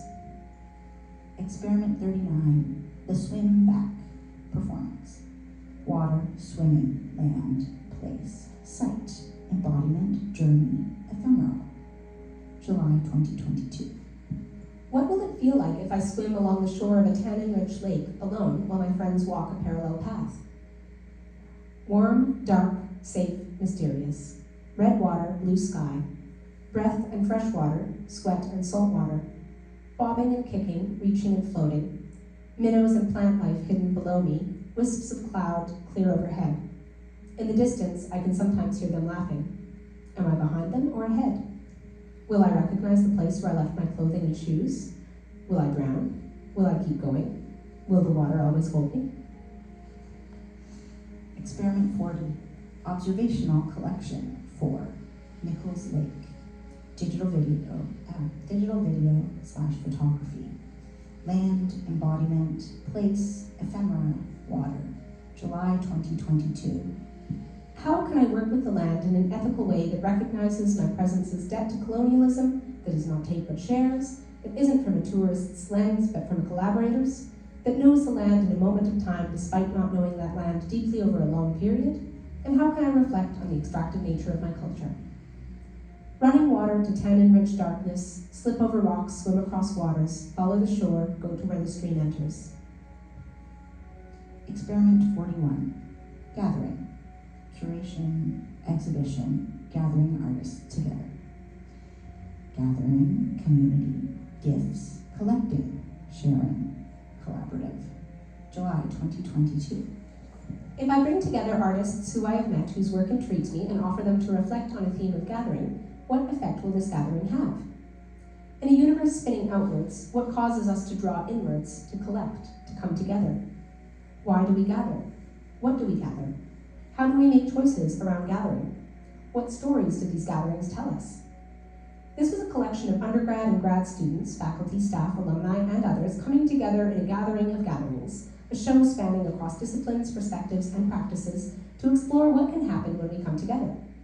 During a time when gathering in person has taken on more significance, at a time when we must collect what we can, this show embraces the happenstance of meeting and is made rich by a diversity of perspectives coming together, each reflecting on the theme of gathering. It featured work by Andrew Harris, Matthew Kratz, Marion Bouchard, Lachlan Sheldrick, Sonia Chow, Sarah Brooks, Natalie Goulet, Megan Hosmer, Vivka Schroeder, Jazz Keeler, Carrie Phillips-Kaiser, Jordan Beauchamp, Alice Banks, Heidi Friesen, Sally Blyden-Taylor, Rena Thomas, David Clark, Leah Dector, and Colleen McKaiser. I'm interested in gathering people together, trusting them, and providing radical points of access and flexibility. I'm interested in how work activates when placed in conversation with other work. I'm interested in gathering people and artworks together and in providing opportunities. Experiment 42, gathering at gathering, live performance. Embodiment, community, voices, layers, gathering, improvise, collaborative. July 2022. What would it feel like if people gathered together, sharing their voices here? I'm interested in working with others, always compensating them in some way for their work, in this case with an honorarium. I'm interested in voices coming together. I'm interested in the way bodies can lead audiences. I'm interested in blurring the line between performer and audience. I'm interested in allowing for freedom within some set parameters. I'm interested in sounds made by the human body, and for the experimental and improvised ways these sounds can be created. I'm interested in what it means to be here. Excuse me. Participants included Jordan Beauchamp, Linda McKissick, Jenny Trites, Linda Mayan, Trisha Dar-Malik, Callie White, Megan Johnson, Leah Pritchard, Marcus Wong, Bonnie Archibald Ewalt, Ivy Charles, Sarah Graham, Brittany Camrus, Erin Godet, Alan Slip, and Jacob Keynes. I believe in actively recognizing participant collaborators and not taking them for granted, and not erasing their labor or taking credit for the work they have done. Experiment 43, Untitled Glove Project 1. White gloves, participants, dirt, etc. Installation, participatory experiment. Embodiment, community, participative,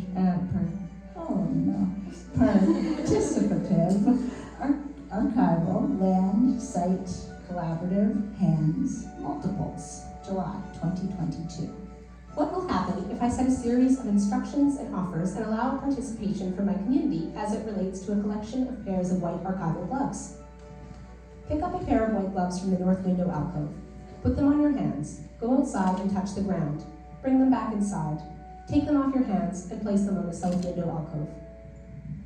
Experiment 44, Untitled Collection, Projects 1 through 7. Decorative spoons, burnt matches, vitamin D3 capsules, thumbtacks, wisdom teeth, tiny clothespins, etc. Installation.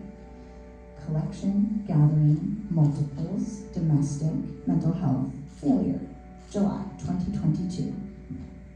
How can I reflect on embodiment through collections of small objects displayed in multiple square grids? How can you show the presence of a body without a body? How can you tell a story through objects? How does the representation of an object change how we look at it?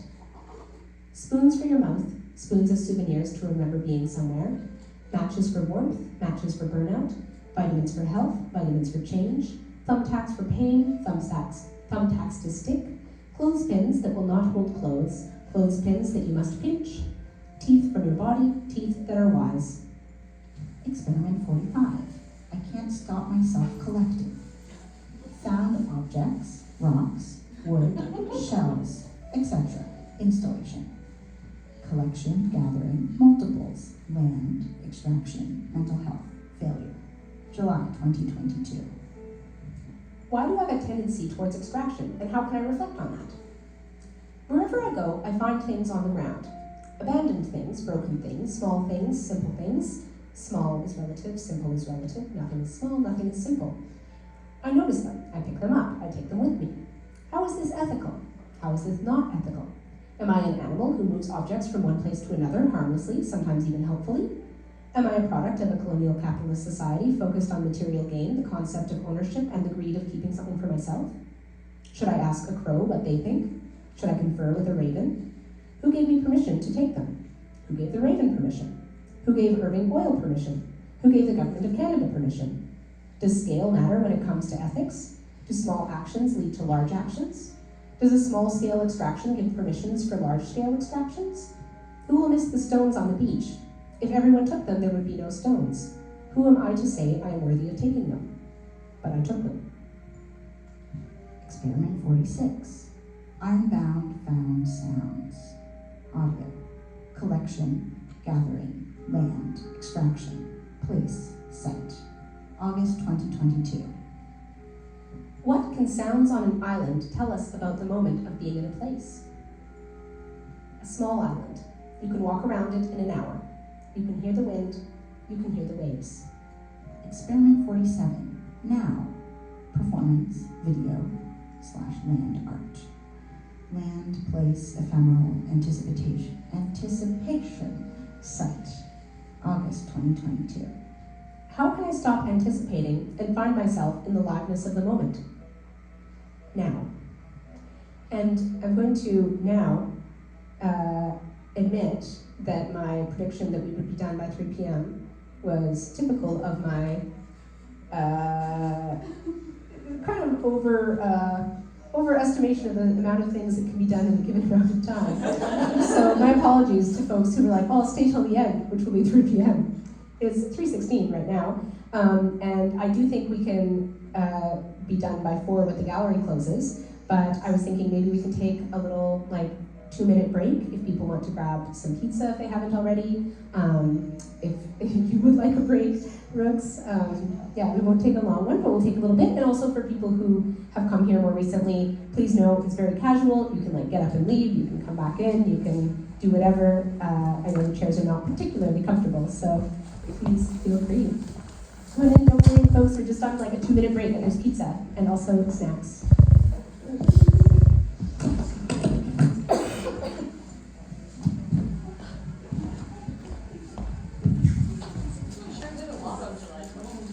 Yeah, oh my gosh. Who's the lowest posted grade? Very simple. I keep waiting for your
No, I don't like, I'm not right now, she would do the same thing, say no, and it's just not what she said. I'll see if she's. Got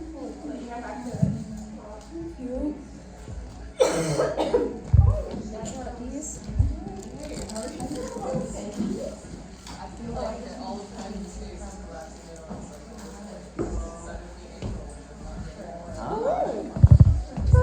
it. Perfect. We just came from lunch, we didn't have. Oh, I'm just gonna take this in. no. Yeah. Totally. Well, in a few minutes, we're gonna start again. We're doing readings of all the live reading of the full thesis. And we're just at number 48. Okay. It is weird to get to because it's NASCAD, but it basically you go back through to where like between the first and second gallery spaces and go up the stairs. You'll see signage leading you to the washroom. Okay. Yeah, it's basically you have to like go up the stairs, go right, go down the stairs. Am I at risk go of left. missing the start of the next thing? Like If I hustle. yeah, I like fruits. Nice to know people.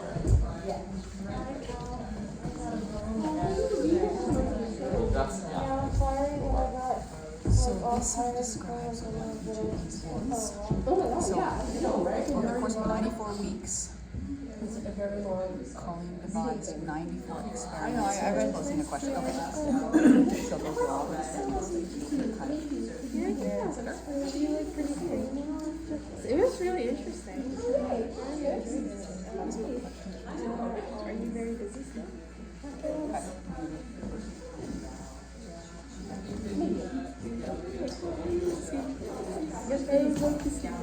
Yeah, I'm definitely gonna hang. It's the most important thing. I was telling you about the guy. He's very nice. I'm really glad that you guys took this vacation. And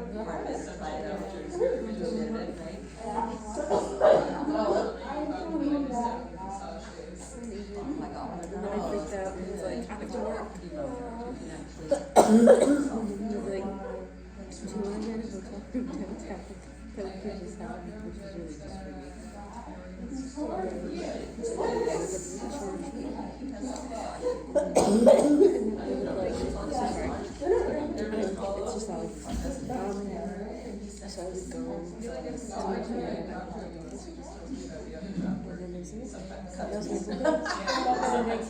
I like finished this out and I just like walked down and like made it back and it was like amazing.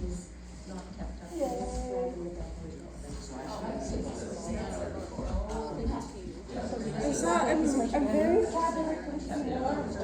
Oh my god, don't worry. It's all gonna be online. Annie here has been documenting Yes. everything. Oh, nice.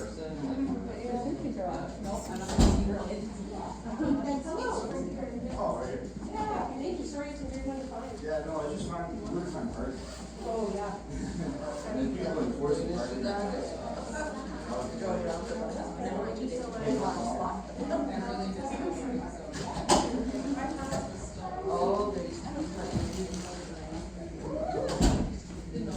Bye, Linda.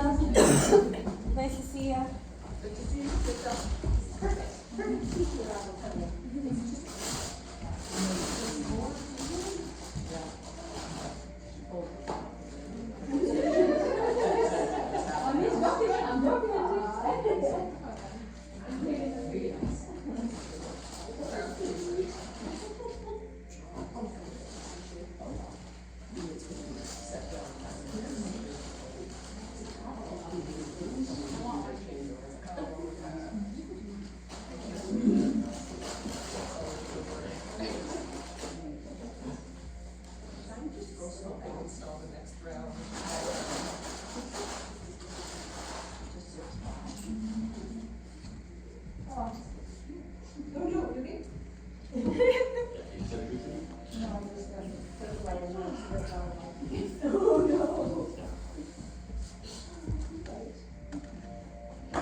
Oh, yeah. I walked in further just as Colleen was leaving. So do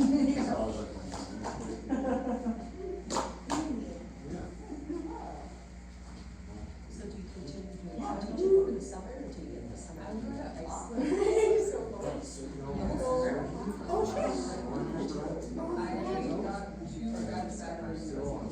No, I'm so sorry to invite you to all this.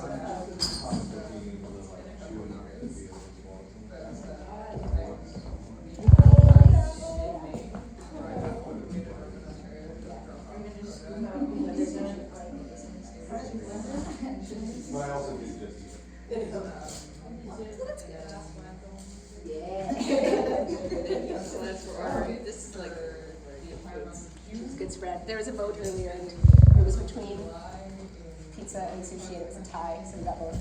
That's a good way to celebrate. Yeah, exactly.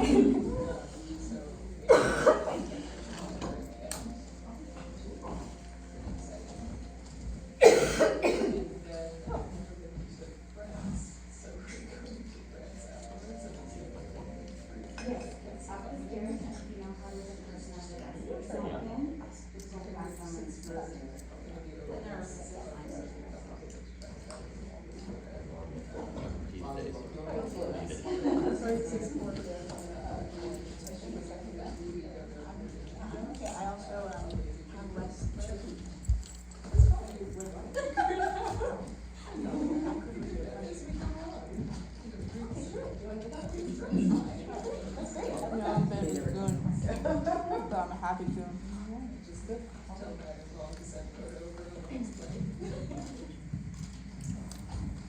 All right, we're going to slowly get started again here, but please feel free to continue to wander, to eat, to look. You don't have to be sitting.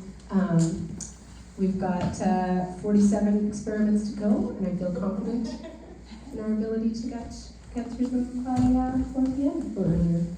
And if you have to leave partway through, no worries at all. It's all very, very chill.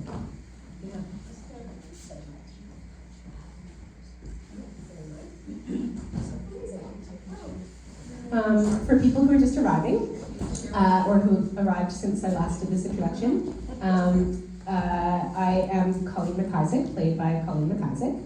And I am Colleen McIsaac, played by Brooks Fieldgren. And together we're going to continue reading the experiments. Experiment 48, Traps on Ironbound. Stop motion pixelation, animated video.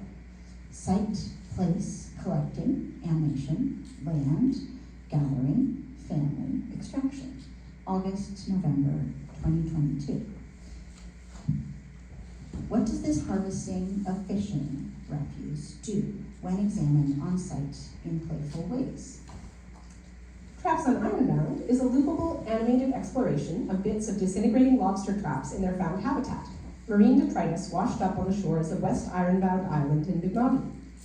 As a descendant of North Atlantic fishery workers who would have placed many of these traps into the waters surrounding this coastal peninsula, I complete a cycle started by my forebears, collecting one by one the now fragmented and disintegrating bits of fishery equipment my relatives and their contemporaries had placed in the ocean. In this way, this piece is collaborative across generations, working as a site of gentle and almost meditative reflection. The style of lobster trap depicted in this piece is no longer used by the lobster industry, meaning that these scraps, tempered by salt water and brought by chance and tides, currents and rust to the shores of Ironbound, have become archival traces of a different time. Pieces of the traps were gathered from beaches on the island over the course of a week, while percussive sounds of materials on the island were recorded to provide a score rooted in sight. Displayed one by one on the same rocks and seaweed that they became caught up in, the images of trap debris are put through an examination of materiality, contemplating extractive processes, ecological impacts, and ancestral responsibility. Experiment 49, Nothing Remains Still. Land art. Site, place, ephemeral, moment, change, movement, remains, water. August 2022. How can I contemplate the constant movement of life in this site that I am in? Everything changes. Experiment 50. What I'm doing to stay afloat. Performance/video. Play, text, poetry, connection, water, August 2022. What do I do to stay afloat? Inspired by Karen Cope's poem, What We Are Doing to Stay Afloat, I collect flotsam from around West Ironbound Island and construct it into an intentionally failing makeshift raft, which I then sit upon while reading aloud said poem. How do I stay afloat? I do so through making connections to others. I do so while being inspired by them. I do so while scavenging what I can. I do so while trying to leave places better than I found them. I do so by playing and not taking myself seriously. I do so by being in and near water. Experiment 51. Think about outer space 2. Installation, public, action/graffiti. Public action, just for context. Text, context, land, perspective, repetition, public. November 2022. How can I leave prompts around the urban space where I live that might propel thought about how fragile the planet is, among other things? Does repetition of ideas via phrases of text allow for such text and subsequent reflections to become more sticky in one's thoughts? Can encountering provocations during one's daily routine allow for expansion and space for growth? I have the ability to write on pieces of public infrastructure with permanent marker with little fear of repercussion, and this is part of the privilege that I hold. It is worth examining. Experiment 52. Goddard Street, rainy day. Video time-lapse. Site, place, water, ephemeral, land, public. November 2022. What does it look like when water transforms urban space in small but cumulative ways? Small drops add up. Experiment 53. The meteor sighting. Printed matter. Writing, printed matter. Zine, poetry, meteor. Perspective. Macro/micro. November 2022. What thoughts follow from a meteor sighting, and how might they be communicated? Brief glimpses. And maybe I will actually read this one. I thought I was maybe not going to, but maybe I will. I was going to make a zine, and I've not made it yet. But it's a poem. Tonight, a bright flash, a slash across the tar pit sky, seared, crimson-pointed neon gold onto my retina. One of the few brilliant celestial beacons you can see 7 generations back.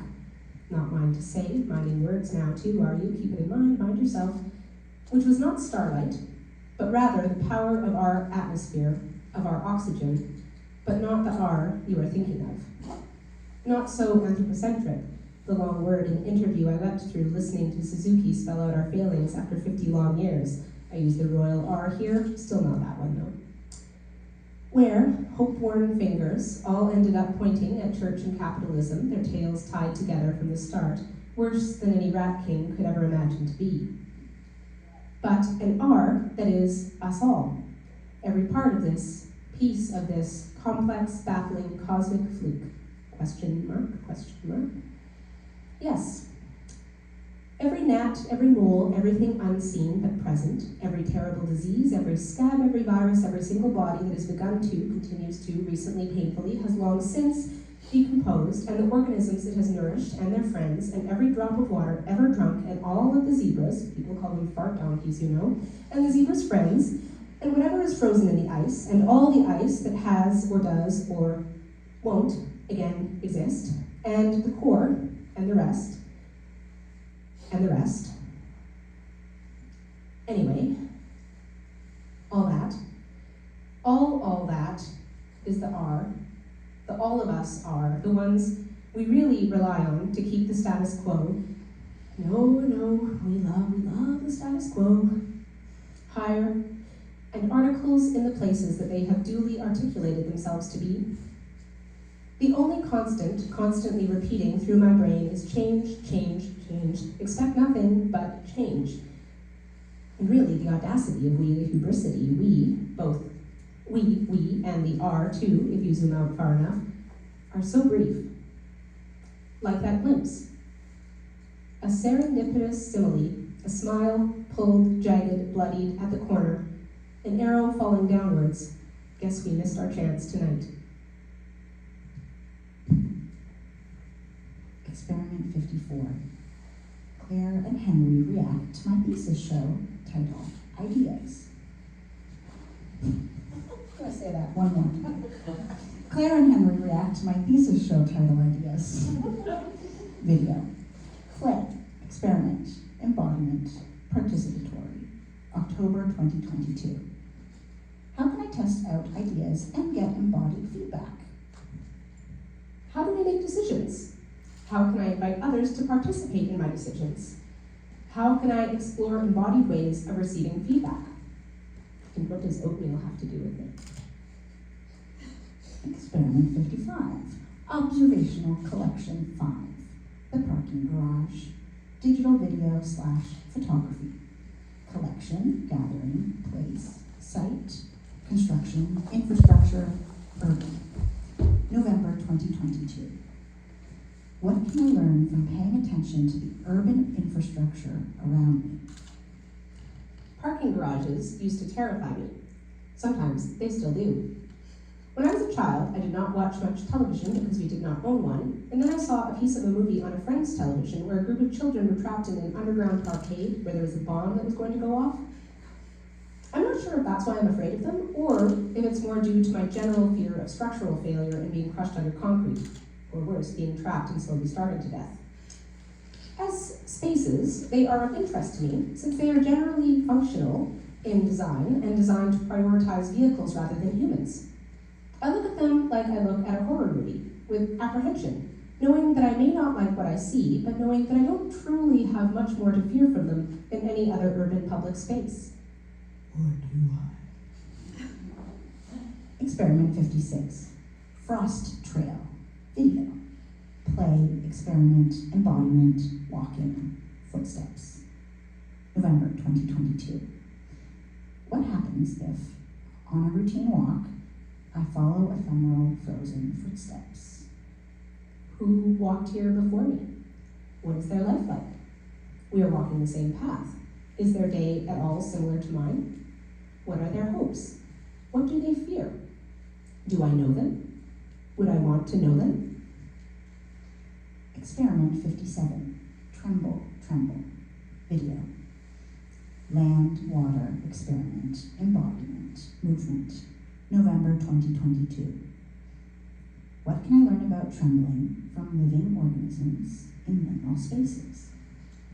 Movements at the water's edge. There is no edge. Just flow. Just change. Just trembling wildly. Experiment 58.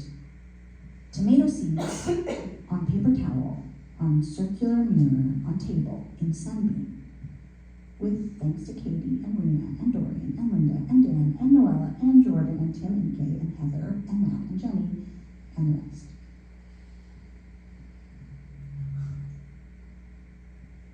Installation.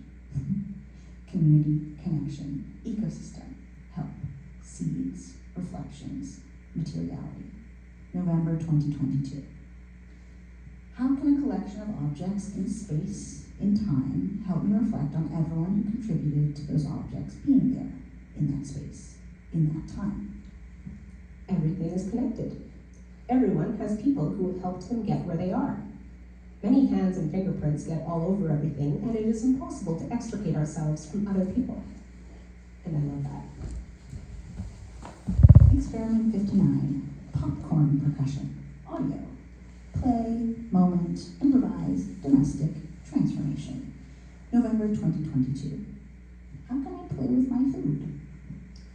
If popcorn popping is used as percussion, completely unpredictable, how can I use my voice to play with that and then play with the speed of the popcorn and my voice?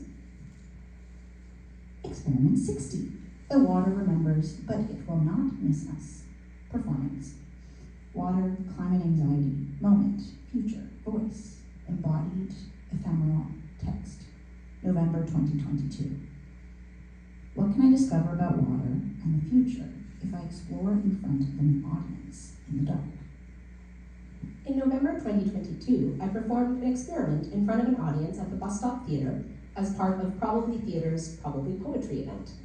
I recorded an audio piece of myself singing the words, "The water remembers, but it will not miss us." In the theater, I performed in the dark with a single blue flashlight hanging from my neck, pointed at a bowl of water, and I harmonized with myself for this 2-minute piece, singing the phrase over and over as a meditative reflection. The piece was not documented. As part of the process, I also had to wrestle with how best to introduce the piece with an ASL interpreter, considering that I wanted to do it in the dark and it contained text. I ended up describing what would happen while the lights were still on and the interpreter next to me, though I had proposed a version where the interpreter signed text in advance as a sneak peek for those who understood the language, but that suggestion was rejected because of lack of time. But I'm interested in exploring such possibilities in the future. Experiment 61. All of my fears right now. Performance. Fear, liveness, play, text, improvisation, embodiment. December 2022. What would happen if I confessed to being vulnerable and thought about everything I fear? For a period of an hour and a half, I sat in the wall of Gallery 3 at the Anna Leonowitz Gallery and confessed my fears, extemporized at a consistent rhythm constantly for the duration of the piece. Audience members could access the piece by listening at or peering into a small rectangular slot in the wall. There was no light inside the wall, so they would have to peer for a while before being able to see me sitting next to the opening. I chose to stay in the same position for the duration of the piece, facing forward 90 degrees away from the door, meaning that I was unable to look at any of the audience members, though I could sense their presence through my peripheral vision and by hearing the sound of the outer gallery change as the audience members drew close. The fears that I found myself speaking ranged from heartfelt and difficult to mundane and humorous. The Catholic confessional element of the piece came from my upbringing and brief stint as an altar girl when I was 11. What is it to confess to being afraid? What does it feel like to spend an hour and a half thinking about the things I am afraid of? After performing the piece, I felt like I could have spent a longer time in the performance and not run out of things to say. Experiment 62. Up drip. 1 to 5. Video. Moment, now, ephemeral, site, land, water, durational. January 2023. How do ephemeral moments change when I pay attention to them over the period of several hours? What can I learn from durational videos of icicles melting off a roof awning, rotated so the drips fall upwards? Is there anything to learn? A meditation on gravity, ice melt, and ephemerality. Experiment 63. On thin ice. Video performance. Moment, now, ephemeral, site, land, winter, water, metaphor, fragility. January 2023. What does it feel like to embody a metaphor? You can be on thin ice without it being dangerous. It depends on what is under the ice. Experiment 64. It will rain either way. Video. Moment, now, ephemeral, site, land, winter, water, text. January 2023. What does it look like to stand in the face of the inevitable? It's going to rain either way, so you may as well go for it. Experiment 65. Sink or swim or something else. Video. Moment, now, ephemeral, site, land, water, water, winter, water, text, mental health. January 2023. Where will the tide take you if you let it? What is it to release, to float, to let go, to give in to the currents? Experiment 66. Carrying you. Video. Ephemeral, site, land, walking, journey. January 2023.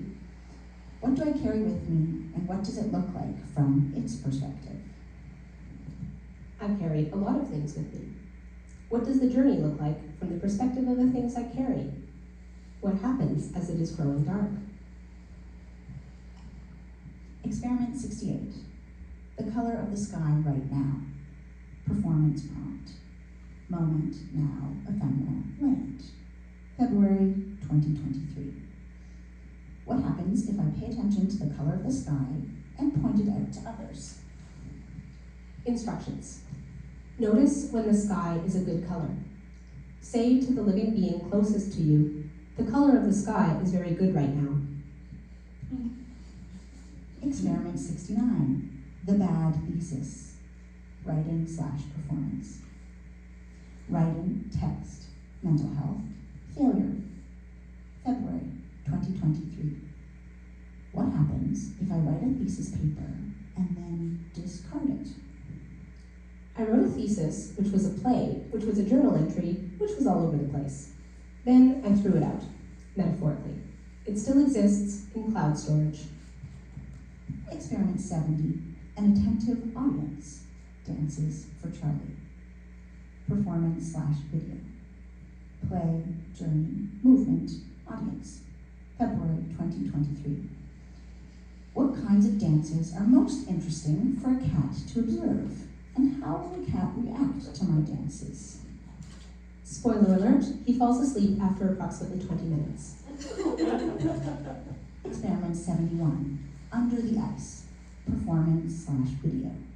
Winter, embodiment, water. February 2023. How can I explore the ice with my body? I remember the cold on my hand. I remember the sound of the water. I remember the ice, and I remember the sunlight. And I'll just say now we're at the point, the rest of the experiments are ones that were done here in the gallery. So I don't have written reflections on them yet because that's going to be my work next week. So I'm just going to challenge myself to say one sentence about each piece in the moment.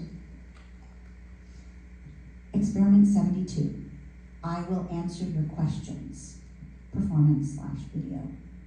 Embodiment, collaboration, play, public. March 2023. What happens if I hire an actor to play my body while answering questions from audience members with my voice? And what kind of questions will they ask? A great deal depends upon who you choose to collaborate with and the amount of trust that you put in people that you love. Experiment 73, being here, performance, installation. Embodied, social, presence, March 2023. What can I learn from being present and introducing my work to each person who comes into the gallery space? I very much enjoy being present and seeing people, and meeting people, and talking to people, and I very much appreciate the people who come to visit. Experiment 74, the 9 chairs. Participatory installation. Audience, play, interaction, choice, agency. March 2023. What will happen if I let audience members rearrange 9 chairs? 2 wooden, 7 black, metal, and plastic. In the space and document what they do. I love seeing the choices people make when given the chance. Experiment 75, moving through, durational performance. Embodiment, journey, context, March 2023. How can I reflect on my time spent in an institution by moving through the 3 gallery spaces of the institution steadily over the course of the gallery's open hours? Slowing down and paying attention is very luxurious and very enjoyable. Experiment 76, how I got here today. Participatory performance/video time-lapse. Audience, play, interaction, choice, agency, countermapping, journey. March 2023. What will happen if I ask audience members to map their journey of how they got here today with their bodies in space? And what will that look like? It can be very difficult to predict the flow of traffic into a gallery during weekdays, and sometimes experiments can fail when a time lapse is captured over too long amount of time for the 4 people that come into the gallery that day. Experiment 77, it is okay to rest, installation. Audience, gift, rest, interactive, public. March 2023. How can I encourage my community to take more time to rest? It is okay to rest, unless your name is Dorian Lang and you have volunteered to do free massages for 2 days straight. Experiment 78. It is still okay to rest. Installation. Audience, gift, rest. Interactive, public. March 2023. How can we continue to take more time to rest as a regular pattern in our lives? Repetition can help emphasize important things. Experiment 79, untitled, in brackets, the circles. Participatory action. Audience, interactive, public, play, embodied. March 2023. What will happen if I prompt people to fidget with a paper circle while I do my artist talk? You may as well try different things and see what happens. Experiment 80, waffling. Installation. Audience, interactive, public, play, embodied, food, gift, decisions. March 2023. How can I contemplate the benefits of indecision and prompt others to do so as well? Sometimes when you think you will be very bad at making waffles because you're very bad at making pancakes, you can learn that you're actually fine at making waffles because they're quite easy to make, especially if you have a good gluten-free waffle mix. Experiment 81, constructive mimicism. Performance. Performance, attention, observation, context. March 2023. What can I learn from collaborating with the construction work taking place directly outside of the gallery? Looking, waiting, standing, walking 3 steps, walking back, leaning, waiting, looking. Experiment 82, move with me. Participatory performance. Embodiment, chance, play, agency. March 2023. How can I create a series of movement pieces in collaboration with audience members by allowing chance to guide our parameters? I really like working with other people. Experiment 83, what we did to the walls. Participatory conversation. Community, attention, site, context. March 2023. How can we pay more attention to and share stories of that which is intended to be ignored? A lot of different things have happened in this room. Experiment 84. It is okay for the artist to rest.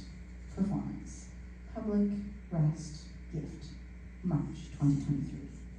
How can I allow myself to rest sometimes? Trilogies are always better anyways. Experiment 85. Holding your breath. Participatory action. Community, anticipation, participatory, public. March 2023.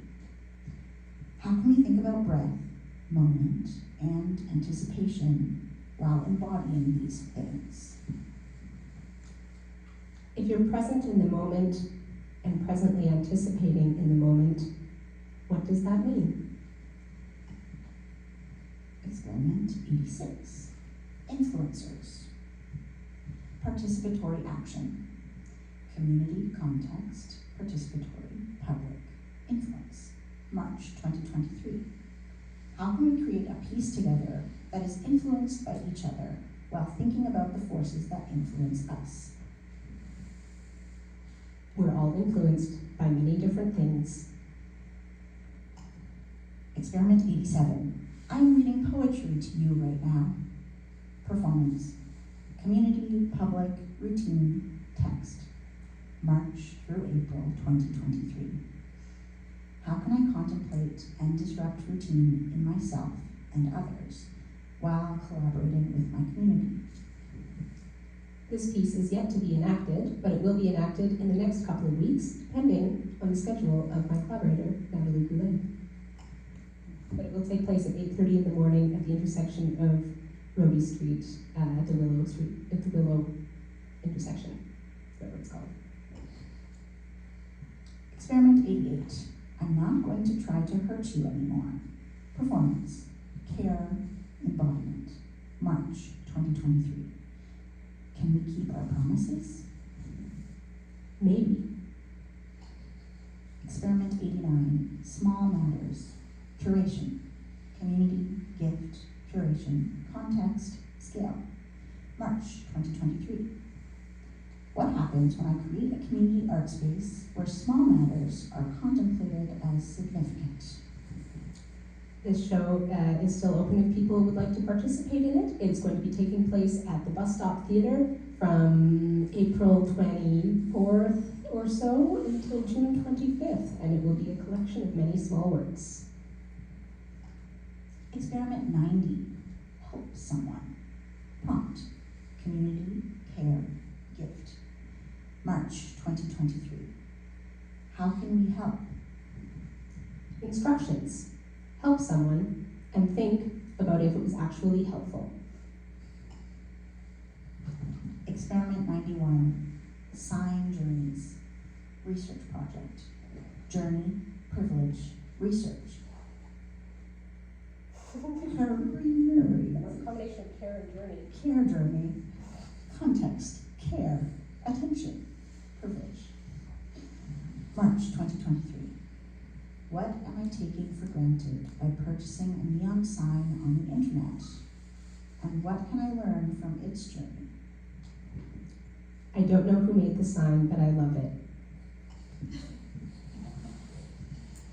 Experiment 92. NFA portraits. Research project. Journey, privilege, research, care. March 2023. What am I taking for granted by purchasing this is, yes. Yeah.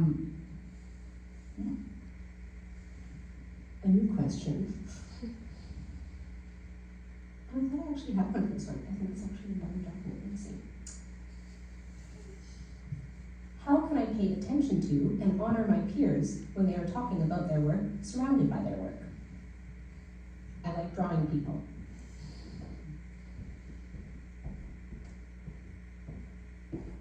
Experiment 93. All my good intentions. Prompt. Come on in. Privilege, context, embodied. March 2023. How do my intentions differ from the outcomes of the actions that I take? Everything is complicated. Experiment 94. The Embodied Creation Project. Embodied action.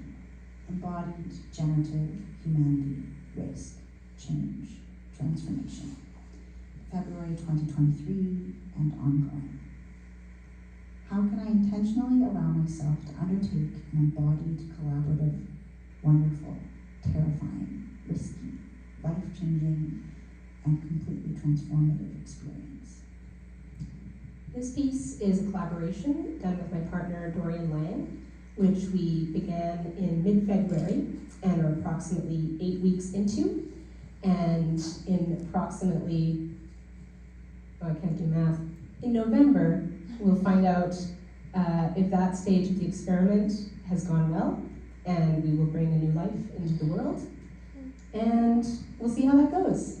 It's definitely going to change things.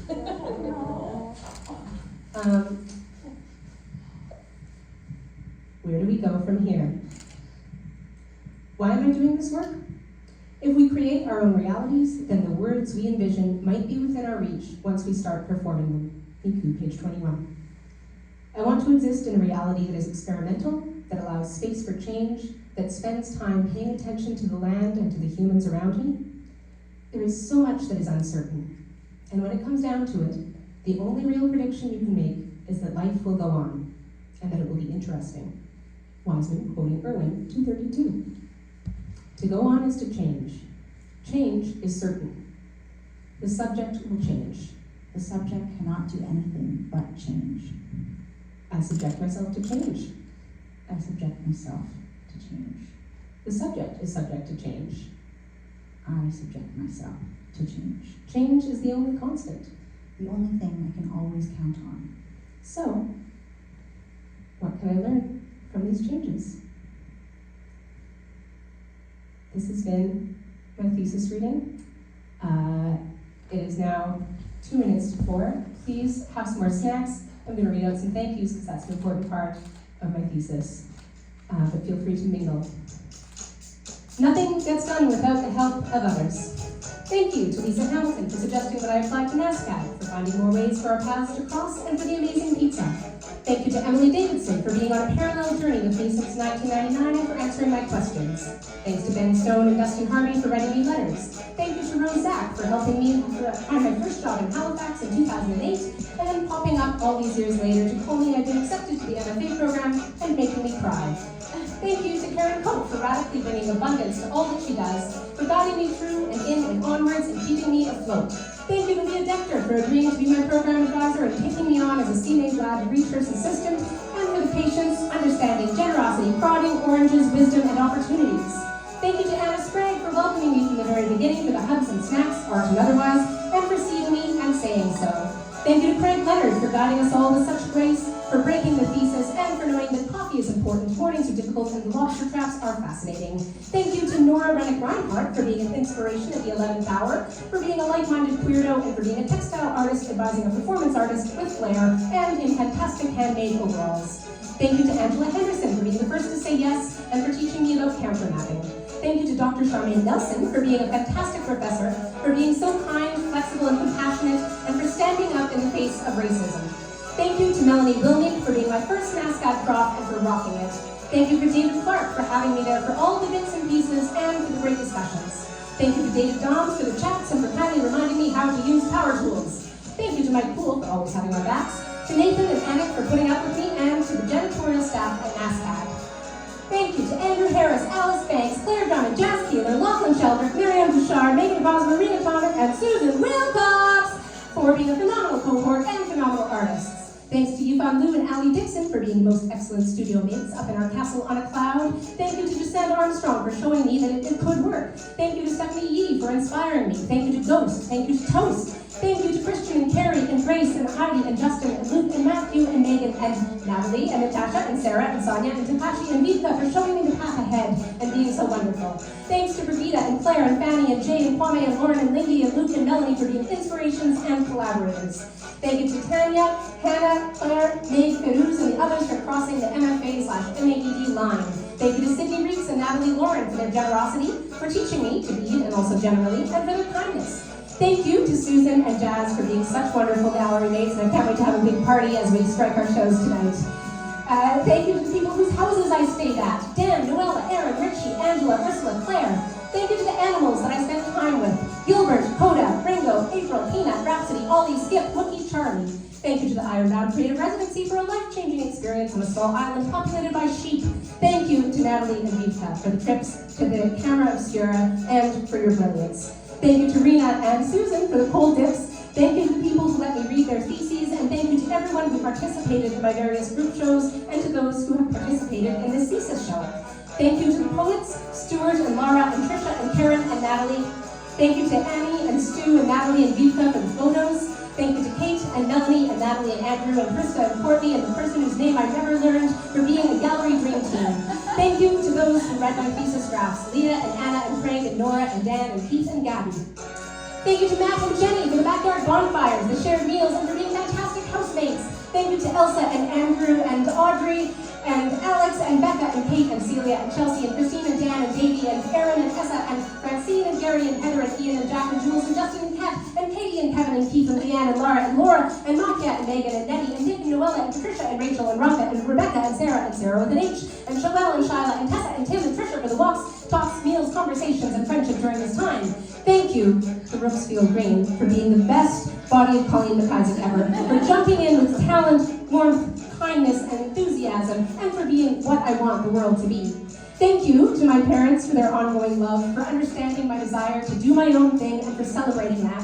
Thank you to my dad, Dan, for teaching me to be others generously. Thank you to my stellar siblings, Claire and Keith and Andrew, and my super siblings-in-law, Janet and Aiden and Aaron and Henry the Outlaw. Thank you to my nephews, Kieran and James. Thank you to Tim and Leaf Carpenter. Thank you to Dan Gray and Jordan Beauchamp for being stalwart pals, providing support and feedback through the program and throughout my life, and for believing in me. Thank you to my mom, Linda, for inspiring me in everything she does. For the treats, it is all about the food, the laughs, the sunshine, the rides, and for keeping me going for these past 2 weeks, because I could not have done it without you. Thank you to Dorian Lang for the unconditional love, for constantly transforming alongside me, and for making it all possible. Thank you to my Embodied Creation Project for happening, for being here in this moment, and for bringing me hope that I didn't expect. And thank you all so much for being here with me right now. Here's to the subject at hand, to change!